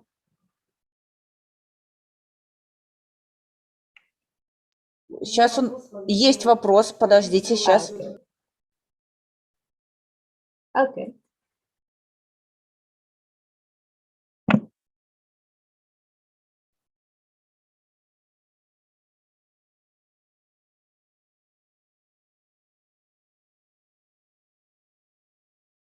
Минуту.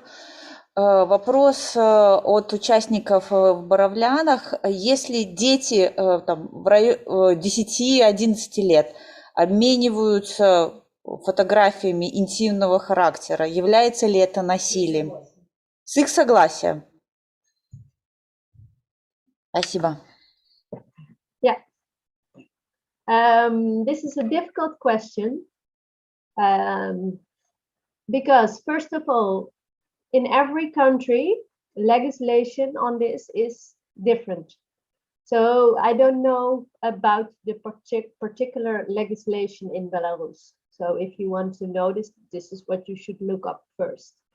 But in general, what I do know and what I can tell you is that any form of sexual video or image of a child, a minor under 18, in most countries is illegal by law. This does not mean in practice, so I will tell you how this is, how we do this in the Netherlands, how this is regulated in the Netherlands. So in the Netherlands, all material, online material of these children, if this is sexual and with nudity, nakedness involved, the material itself is making it is illegal, but also distributing it is illegal. In reality, however, it is not that if children make this material and they distribute it with a peer, nobody will be prosecuted. So there are specific guidelines in place for legal guidelines that children who do this as a form of experimenting and where it is consensual, then they will not be prosecuted.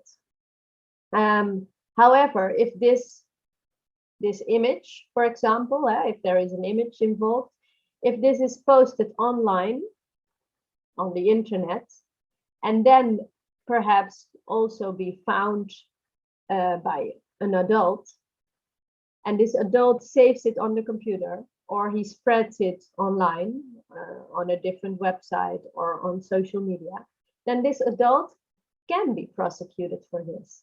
Because for an adult to have this image and in his possession or distribute it, it is still illegal. So yeah, this is what a short answer now. I can tell you a lot more about this because these kind of situations are complicated. But in general, it is important to keep in mind that children, if they do this, they should not be scared. You should not scare a child by saying this is illegal. It is more important that you talk to the child, in this case, the children, that about the risks of making visual material of sex. And on the one hand, you should understand that it's normal that they experiment, but they should also be made aware of the possible risks, because this, you know, the image, if it's shared online, it may be never going away. So yeah, I hope this is clear. Let me know.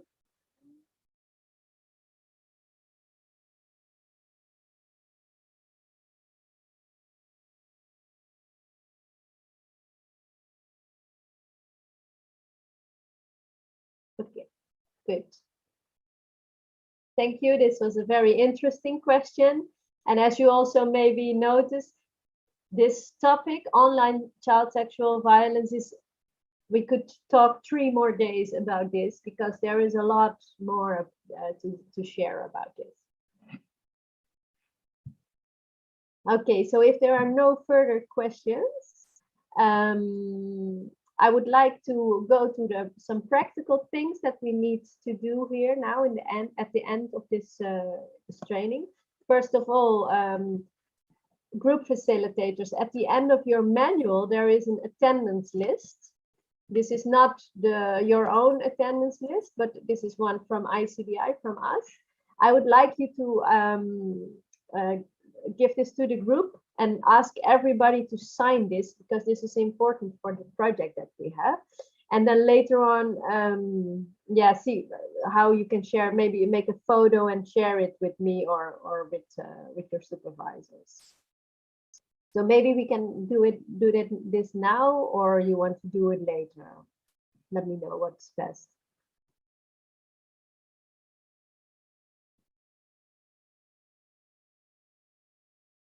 For me, it is important to know if you have the list, and that it's not, that we will not forget to share it with them. Okay, so I see Mogilov says we can do it now. So yeah, just do it, then we make sure that we don't forget it.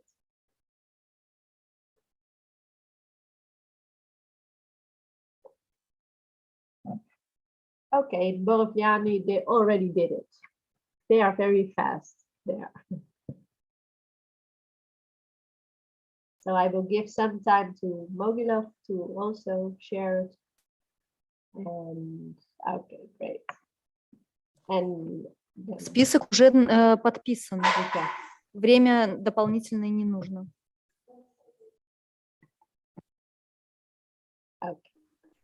Perfect. Okay. This is Сара, great. я Thanks. потом поделюсь с вами этим списком и от Боровлян, и от Могилева. Мне фасилитаторы пришлют сканированные версии, я вышлю вам.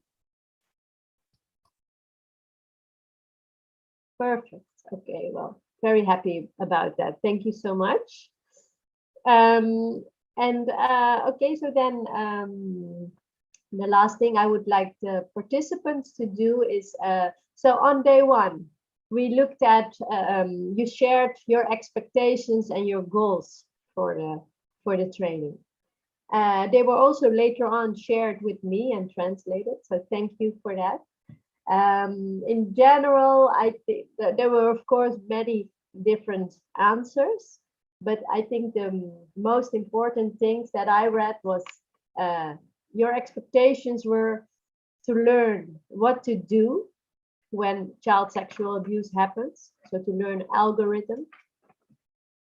Also to learn how to support victims better. How to address the topic of child sexual abuse with children in a workshop, and how to discuss it with children. Another thing I read several times was how to detect cases of child sexual abuse, how to identify it. And you also really wanted to learn from other experiences, including the ones in the Netherlands. So I would like to know from you what you thought of the training, if it met your expectations, and also if you have more advice for us on how we could do it better, or things that you have missed. I think the easiest way, since I'm not in person with you, the easiest way is just to fill in the evaluation form.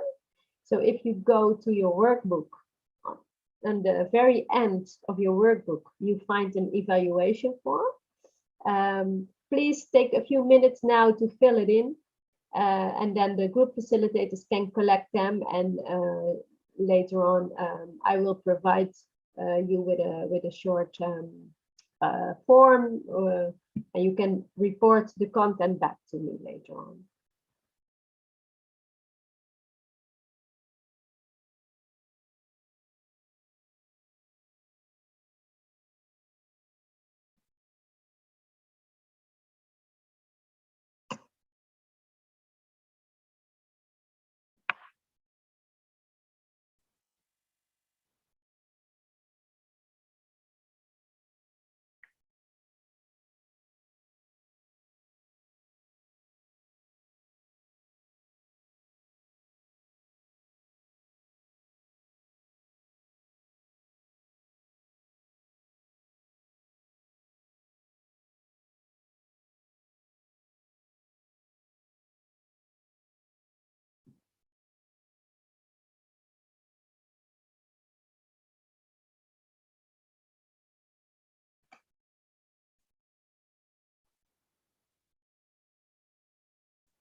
Oh, you guys are very quick today.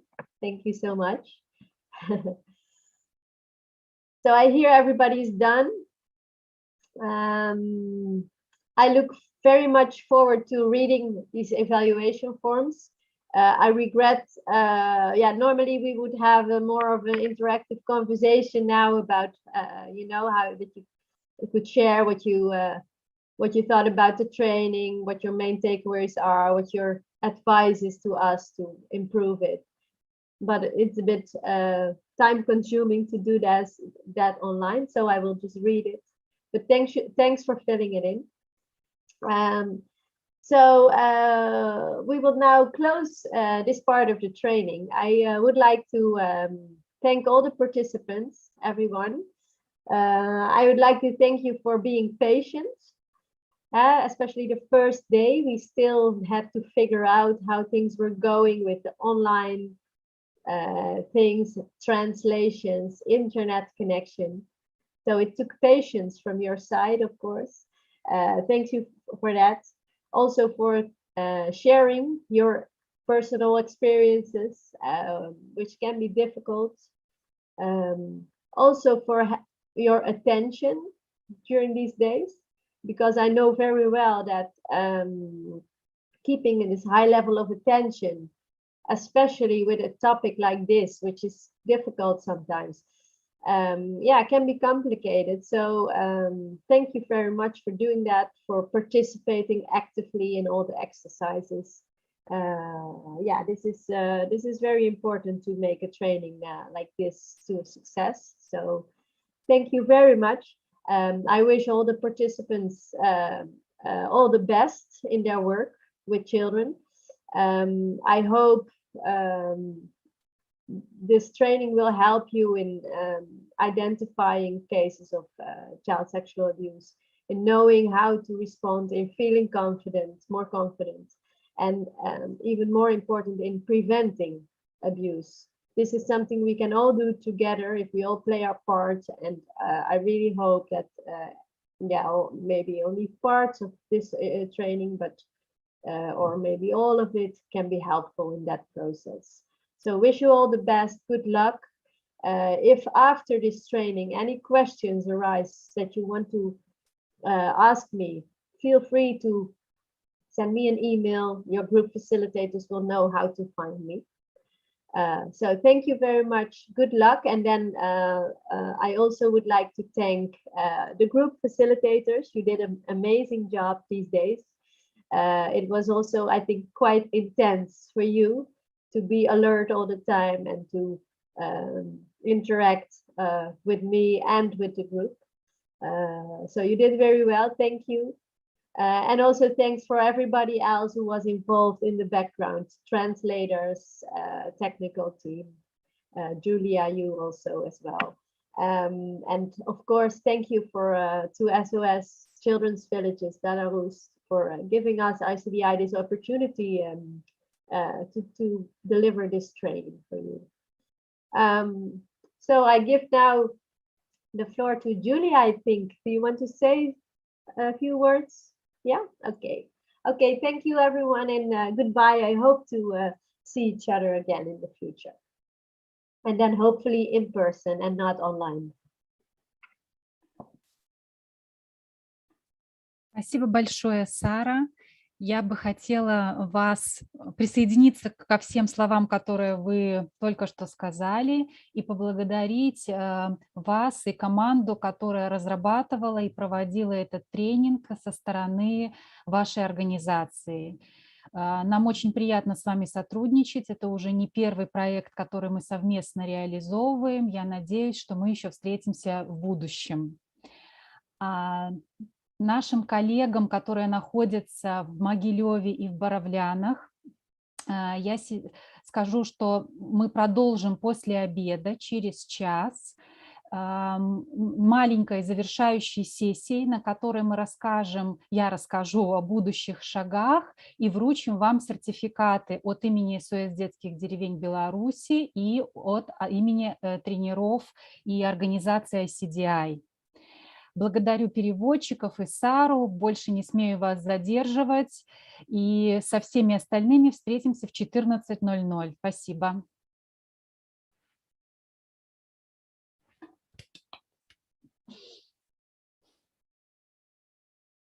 Сара, также пока вы не отключились, скажу, что все листы участников, формы обратной связи я вам вышлю, как только мне фасилитаторы вышлют сканированные версии.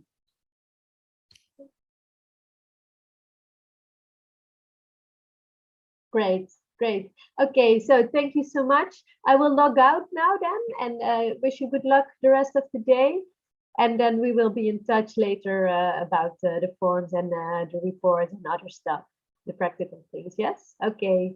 Thank you. Have a good day, everyone. Bye-bye.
Юля, вы уже 2 часа?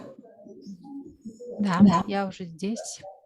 Ну все, сейчас мы тогда быстренько всех, Собирайтесь. да, собираемся, все, хорошо, добре.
Итак, коллеги, я вижу, что уже собираются в Боровляны и Могилев. Буквально пару минуточек, пока все соберутся, включат видео, и мы продолжим.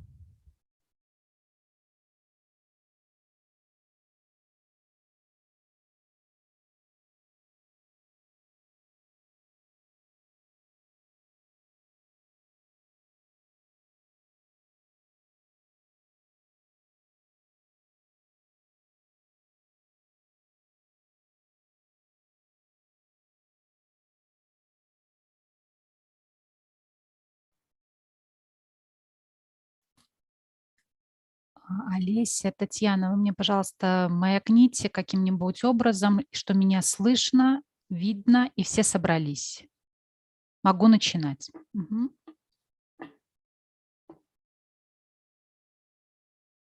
Так, добрый день еще раз всем участникам. Сейчас я поделюсь экраном, чтобы вы видели мою презентацию.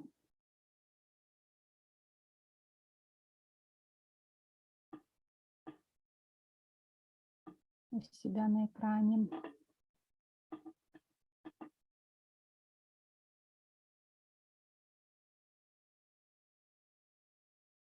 Мгм. Итак, приблизилось время нашей завершающей сессии. Буквально займет это немного времени. Мы сейчас подведем итоги сегодняшнего нашего трехдневного мероприятия. Я расскажу, какие требования необходимы для участников семинаров после завершения нашего практического семинара и что необходимо будет подготовить для проведения занятий с детьми и после проведения. Кроме того, вы все получите пакет раздаточных материалов на флешках, которые уже подготовлены, и мы вам немножко расскажем о том, что будет в этих материалах. Конечно же, вручим вам сертификаты, небольшие подарки от нас, и в конце отпразднуете кофе, чаем, завершение семинара и пофотографируетесь. Итак, после нашего семинара вам нужно будет провести занятия с детьми в своих организациях, где вы работаете, либо с любыми партнерскими организациями, с которыми вы сотрудничаете. Здесь нет какой-либо разницы, с кем вы будете проводить. Главное, чтобы это были дети, и дети той категории, с которой вы как профессионалы, как специалисты работаете в своей ежедневной практике. Семинары должны быть посвящены теме предотвращения жестокого обращения и сексуальной эксплуатации детей. На экране вы видите основные детали, которые вам нужно будет учесть при проведении мероприятий. То есть минимальное количество занятий для отчетности нам нужно одно.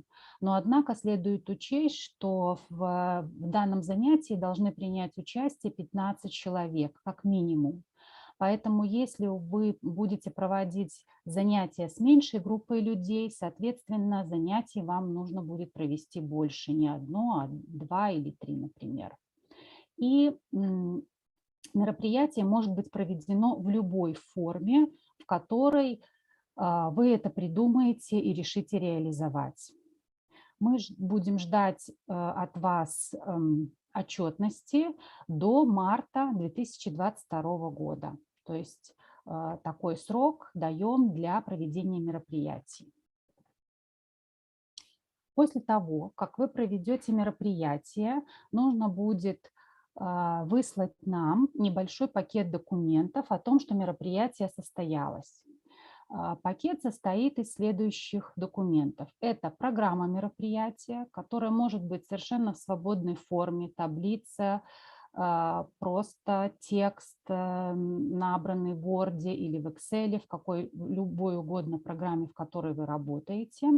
Но в программе должны содержаться такие показатели, как название, цель, задачи, результаты, с кем вы работали, какая продолжительность мероприятия, кратко описать, о чем оно у вас было, содержание, и образец обратной связи для участников в зависимости от возрастной категории детей.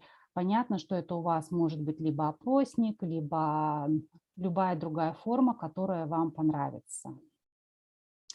Кроме того, в пакет входит отчет после проведения мероприятия. Это небольшого формата отчет, буквально на 1-2 страницы, в котором вы опишете, когда все-таки состоялось мероприятие, насколько оно соответствовало задачам, целям, которые вы поставили, достигли ли вы этих результатов, и включить обработанные результаты опроса участников мероприятия в процентном соотношении. Лист регистрации участников.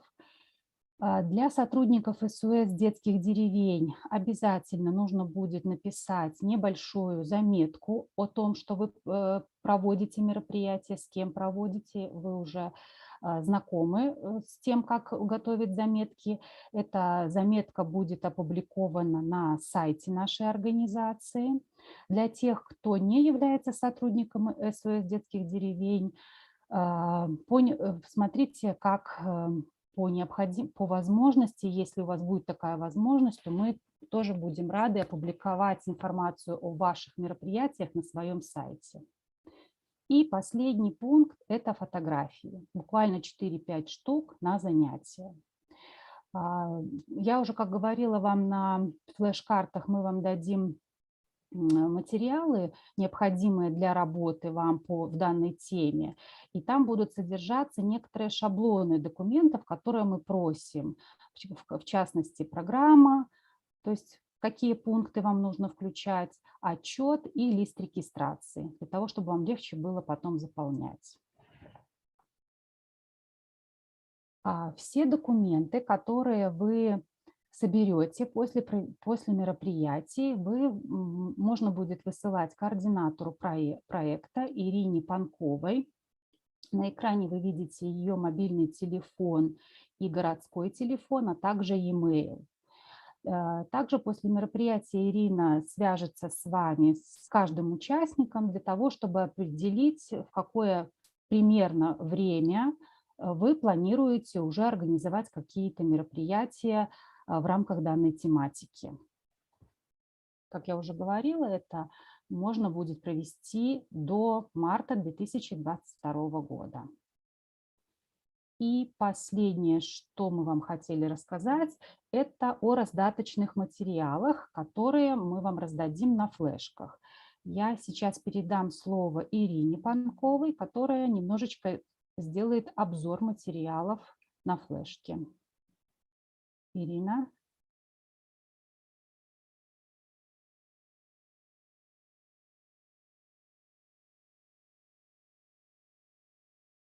Добрый день, меня слышно? Хорошо. Мы сформировали на флешках пакет таких документов, материалов разных для того, чтобы было вам проще работать. Прежде всего мы разместим, там будет 5 папок, и в этих папках будут разные собранные материалы. В первой папочке будут материалы по итогам семинара. Там будут все презентации, которые транслировались, будут в электронном варианте пособия. И также там будут размещены материалы по методике светофор, информация, которой мы владеем. То есть то, что есть размещено на общедоступных сайтах, просто эта информация на русском языке переведенная. Опять же, мы вложили туда папочку с нормативно-правовой базой. Там будет размещен алгоритм информирования родителей, опекунов и сотрудников силовых структур о фактах, выявленных насилия.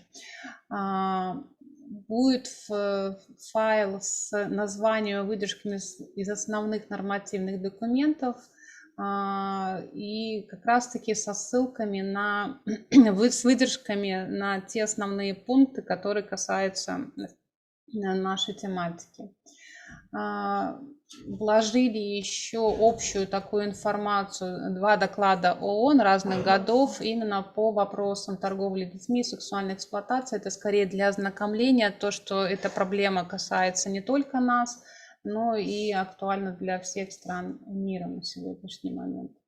Мы создали следующая папка будет, это папка с книгами по темам, и я рекомендую вам посмотреть пособие российское, там 2020 года, но там будет указано, там сексуальное насилие.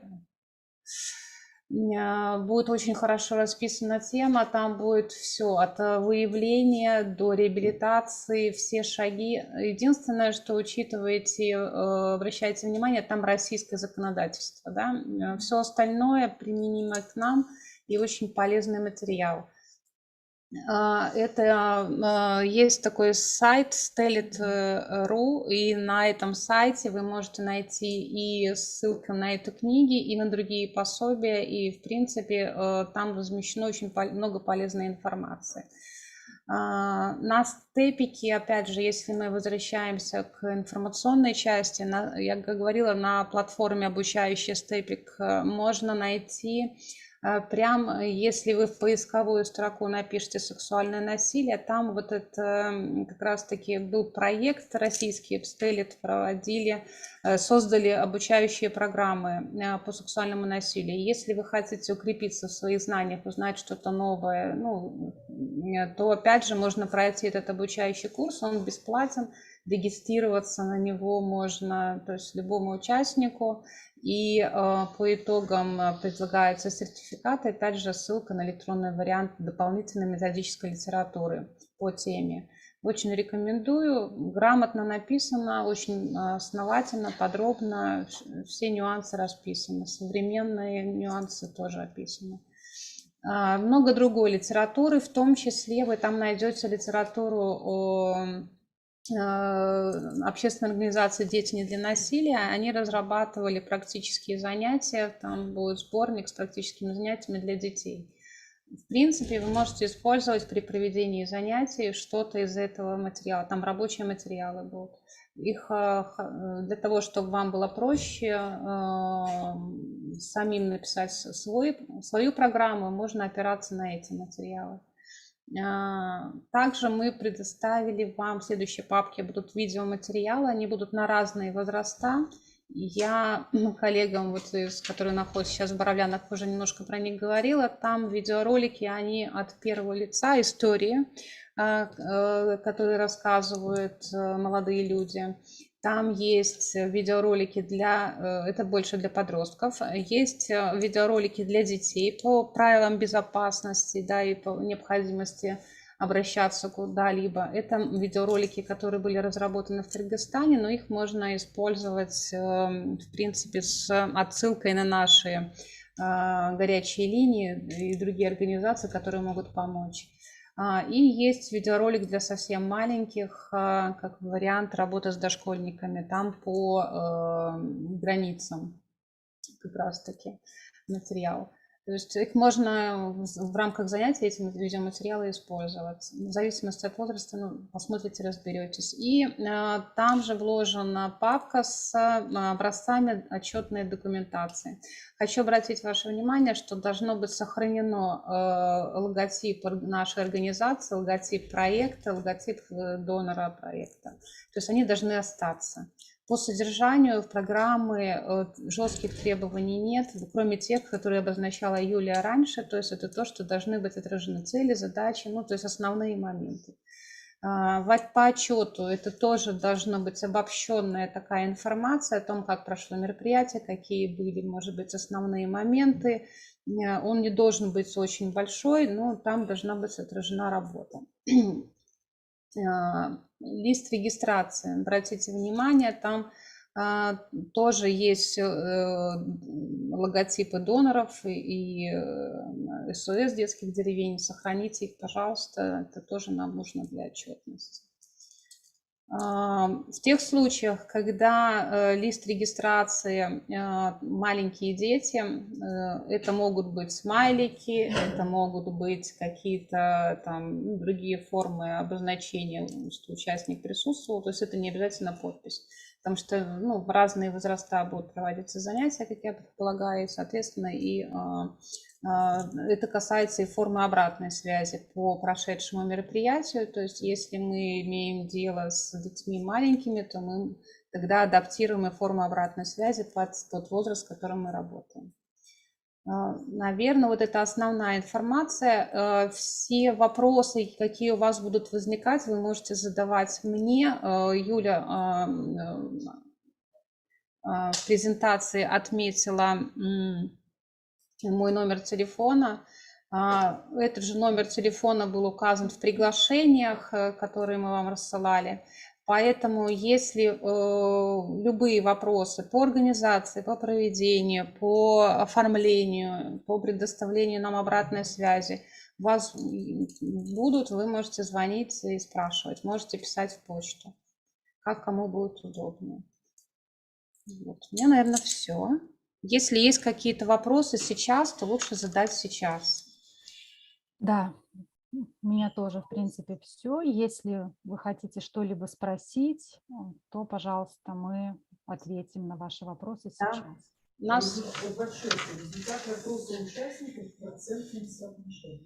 У нас возник вопрос, результаты, Юля, можно вернуть этот слайд, результаты опроса участников. Включить результаты опроса участников в процентном соотношении.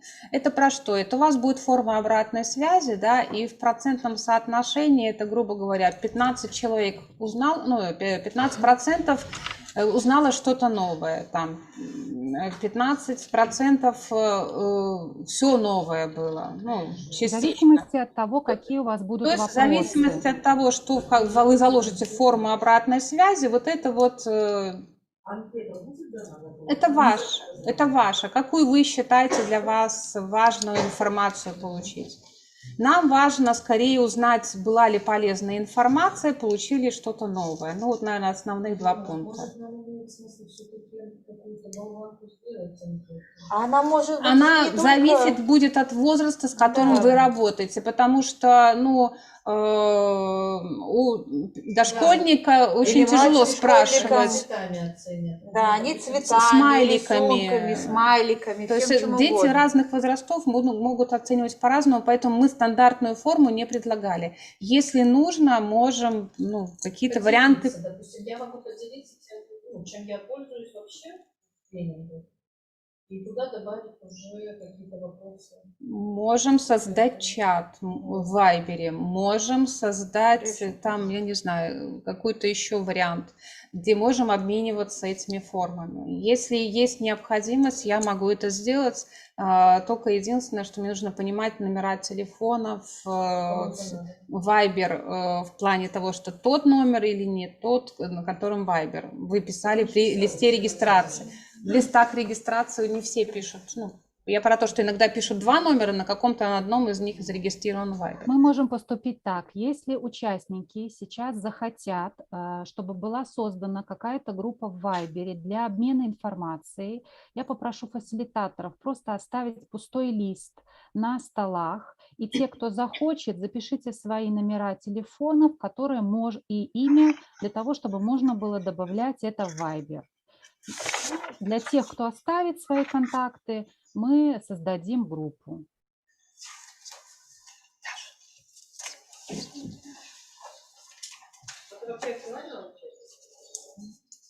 Нужна группа для обмена? Давайте так, кому нужна? Все, группу создаю.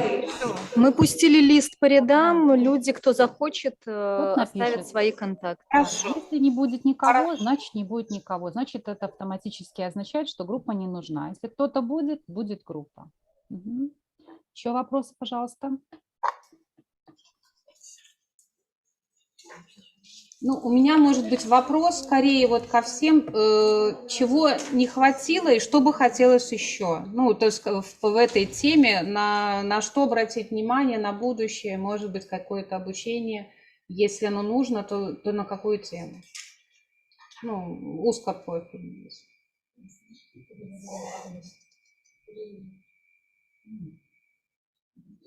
Я поделюсь, мы говорили, обсуждали, если это актуально. Может быть, есть смысл для педагогов обучения немножко юридической стороны, что есть криминал. То есть насилие бывает вот этот желтый формат, который еще не криминален, но уже требует вмешательства. Часто вот эти сомнения у вот слышали вот в кругу часто задают вопросы, там, обращаться, не обращаться и так далее. Может быть, что-то, что могло бы разъяснить точно половину квалификацию, это временного деяния, чтобы какая-то была эта ориентация. Ну, это так, как идея, это просто. Хорошо. Я не знаю, слышно было или нет? Не очень хорошо. Не очень. Поступило предложение провести обучение по тому, чтобы немножко больше рассмотреть правовую сторону вопроса и больше разобраться, что относится к насилию, что не относится и какие, например, условно говоря, это желтая категория, да, или это все-таки красная, и уже точно надо идти в милицию. Может, там состав преступлений к этой категории. То есть какая доказательная база необходима для того, чтобы дело там дошло до суда? Вам доказательная база не нужна, вам скорее нужна... Это я понимаю, но просто часто звучат вопросы, что там это не дошло, это там прекратилось. То есть чувствуется... Тогда педагогу нужно еще говорить, что с ребенком, родителями, а когда уже... Когда уже бежать и заявлять. Да. Ну, то есть более подробно изучить этот вопрос. Хорошо. У вас есть в Могилеве какие-то предложения?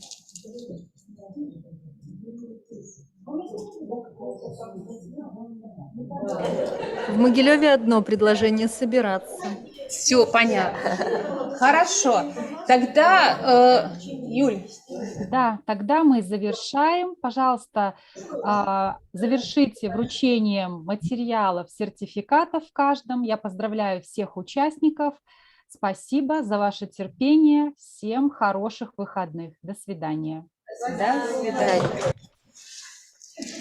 Юль, можно ли не уходить еще? Пожалуйста, оставьте на заставке заставку семинара, да, потому что хотели участники сфотографироваться на фоне. Я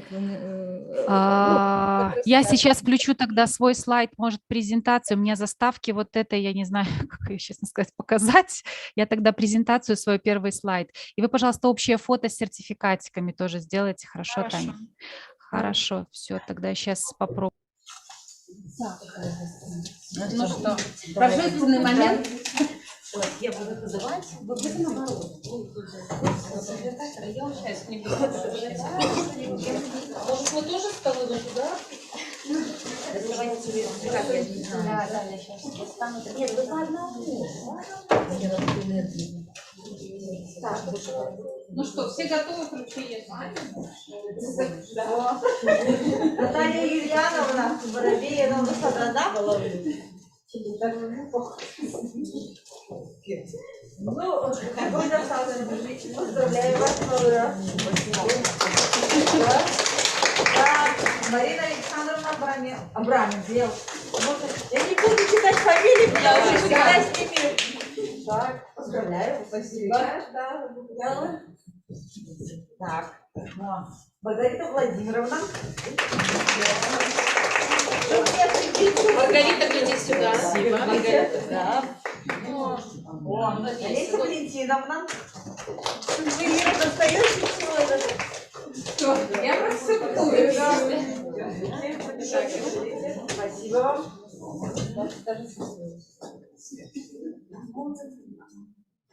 Так, Марина Валентиновна.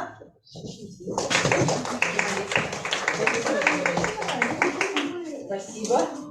Вот, поздравляю. Так, Надежда Юрьевна. Как хорошо, что у нас нету похожих.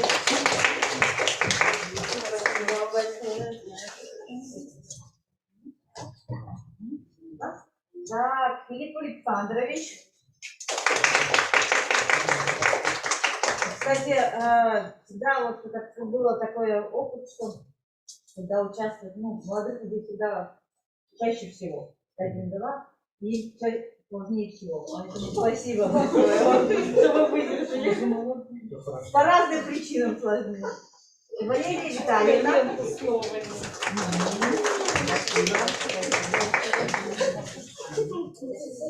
Татьяна Алексеевна.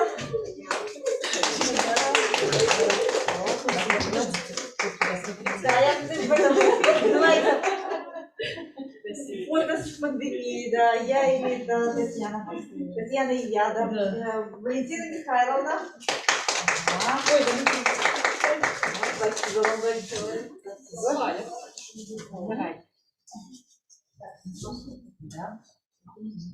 Все. Я такой, я улыбаюсь, называется. Да, да. Оксана Анатольевна. Спасибо.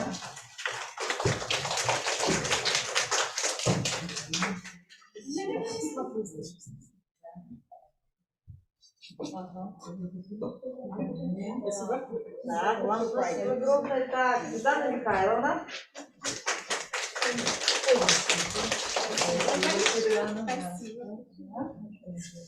Анастасия Николаевна.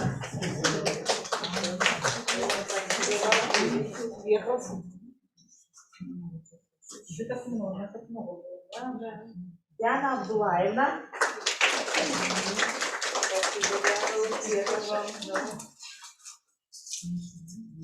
Надежда Анатольевна.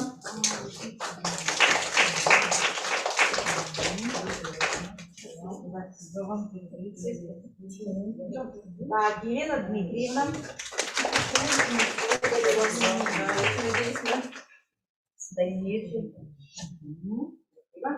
Людмила Исоновна.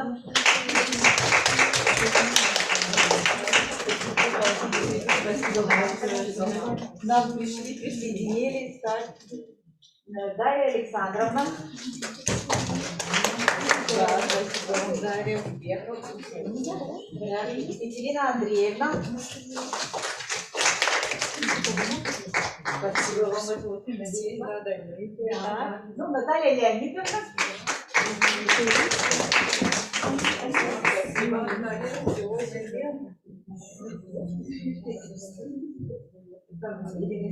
Нет? Где-то. Ирина Валерьевна.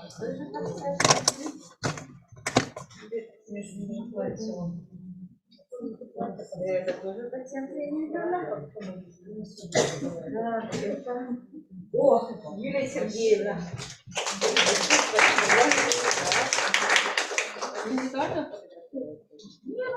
Я тоже. Можно? Да, спасибо. Если кто-то хочет индивидуально сфотографироваться. Так, и давайте мы тогда Делаем сертификаты на общую фотографию, да. Я знаю.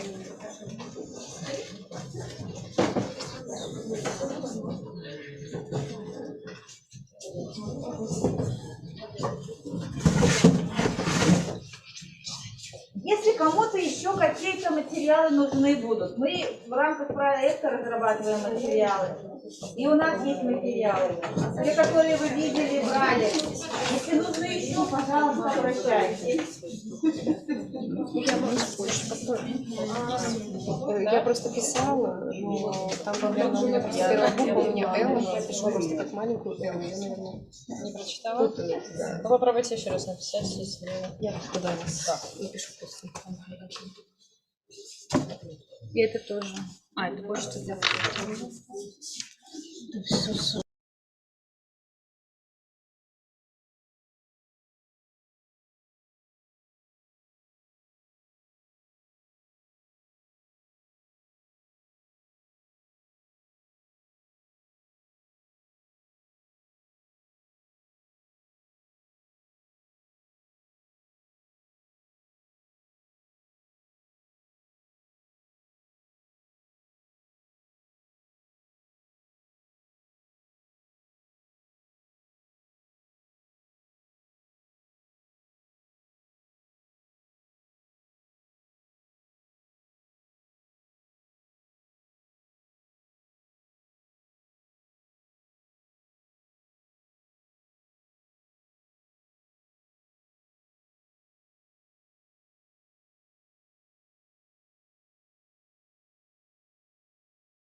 Ну, мы уже здесь все вручили, фото сделали. Мы, в принципе, наверное, можем завершать.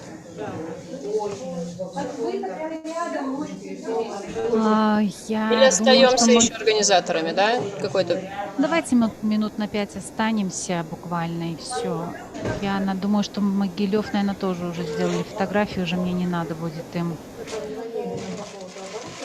включать картинку. Ну, тогда, может, минут через 10 на 5 минут включимся. Да, давай.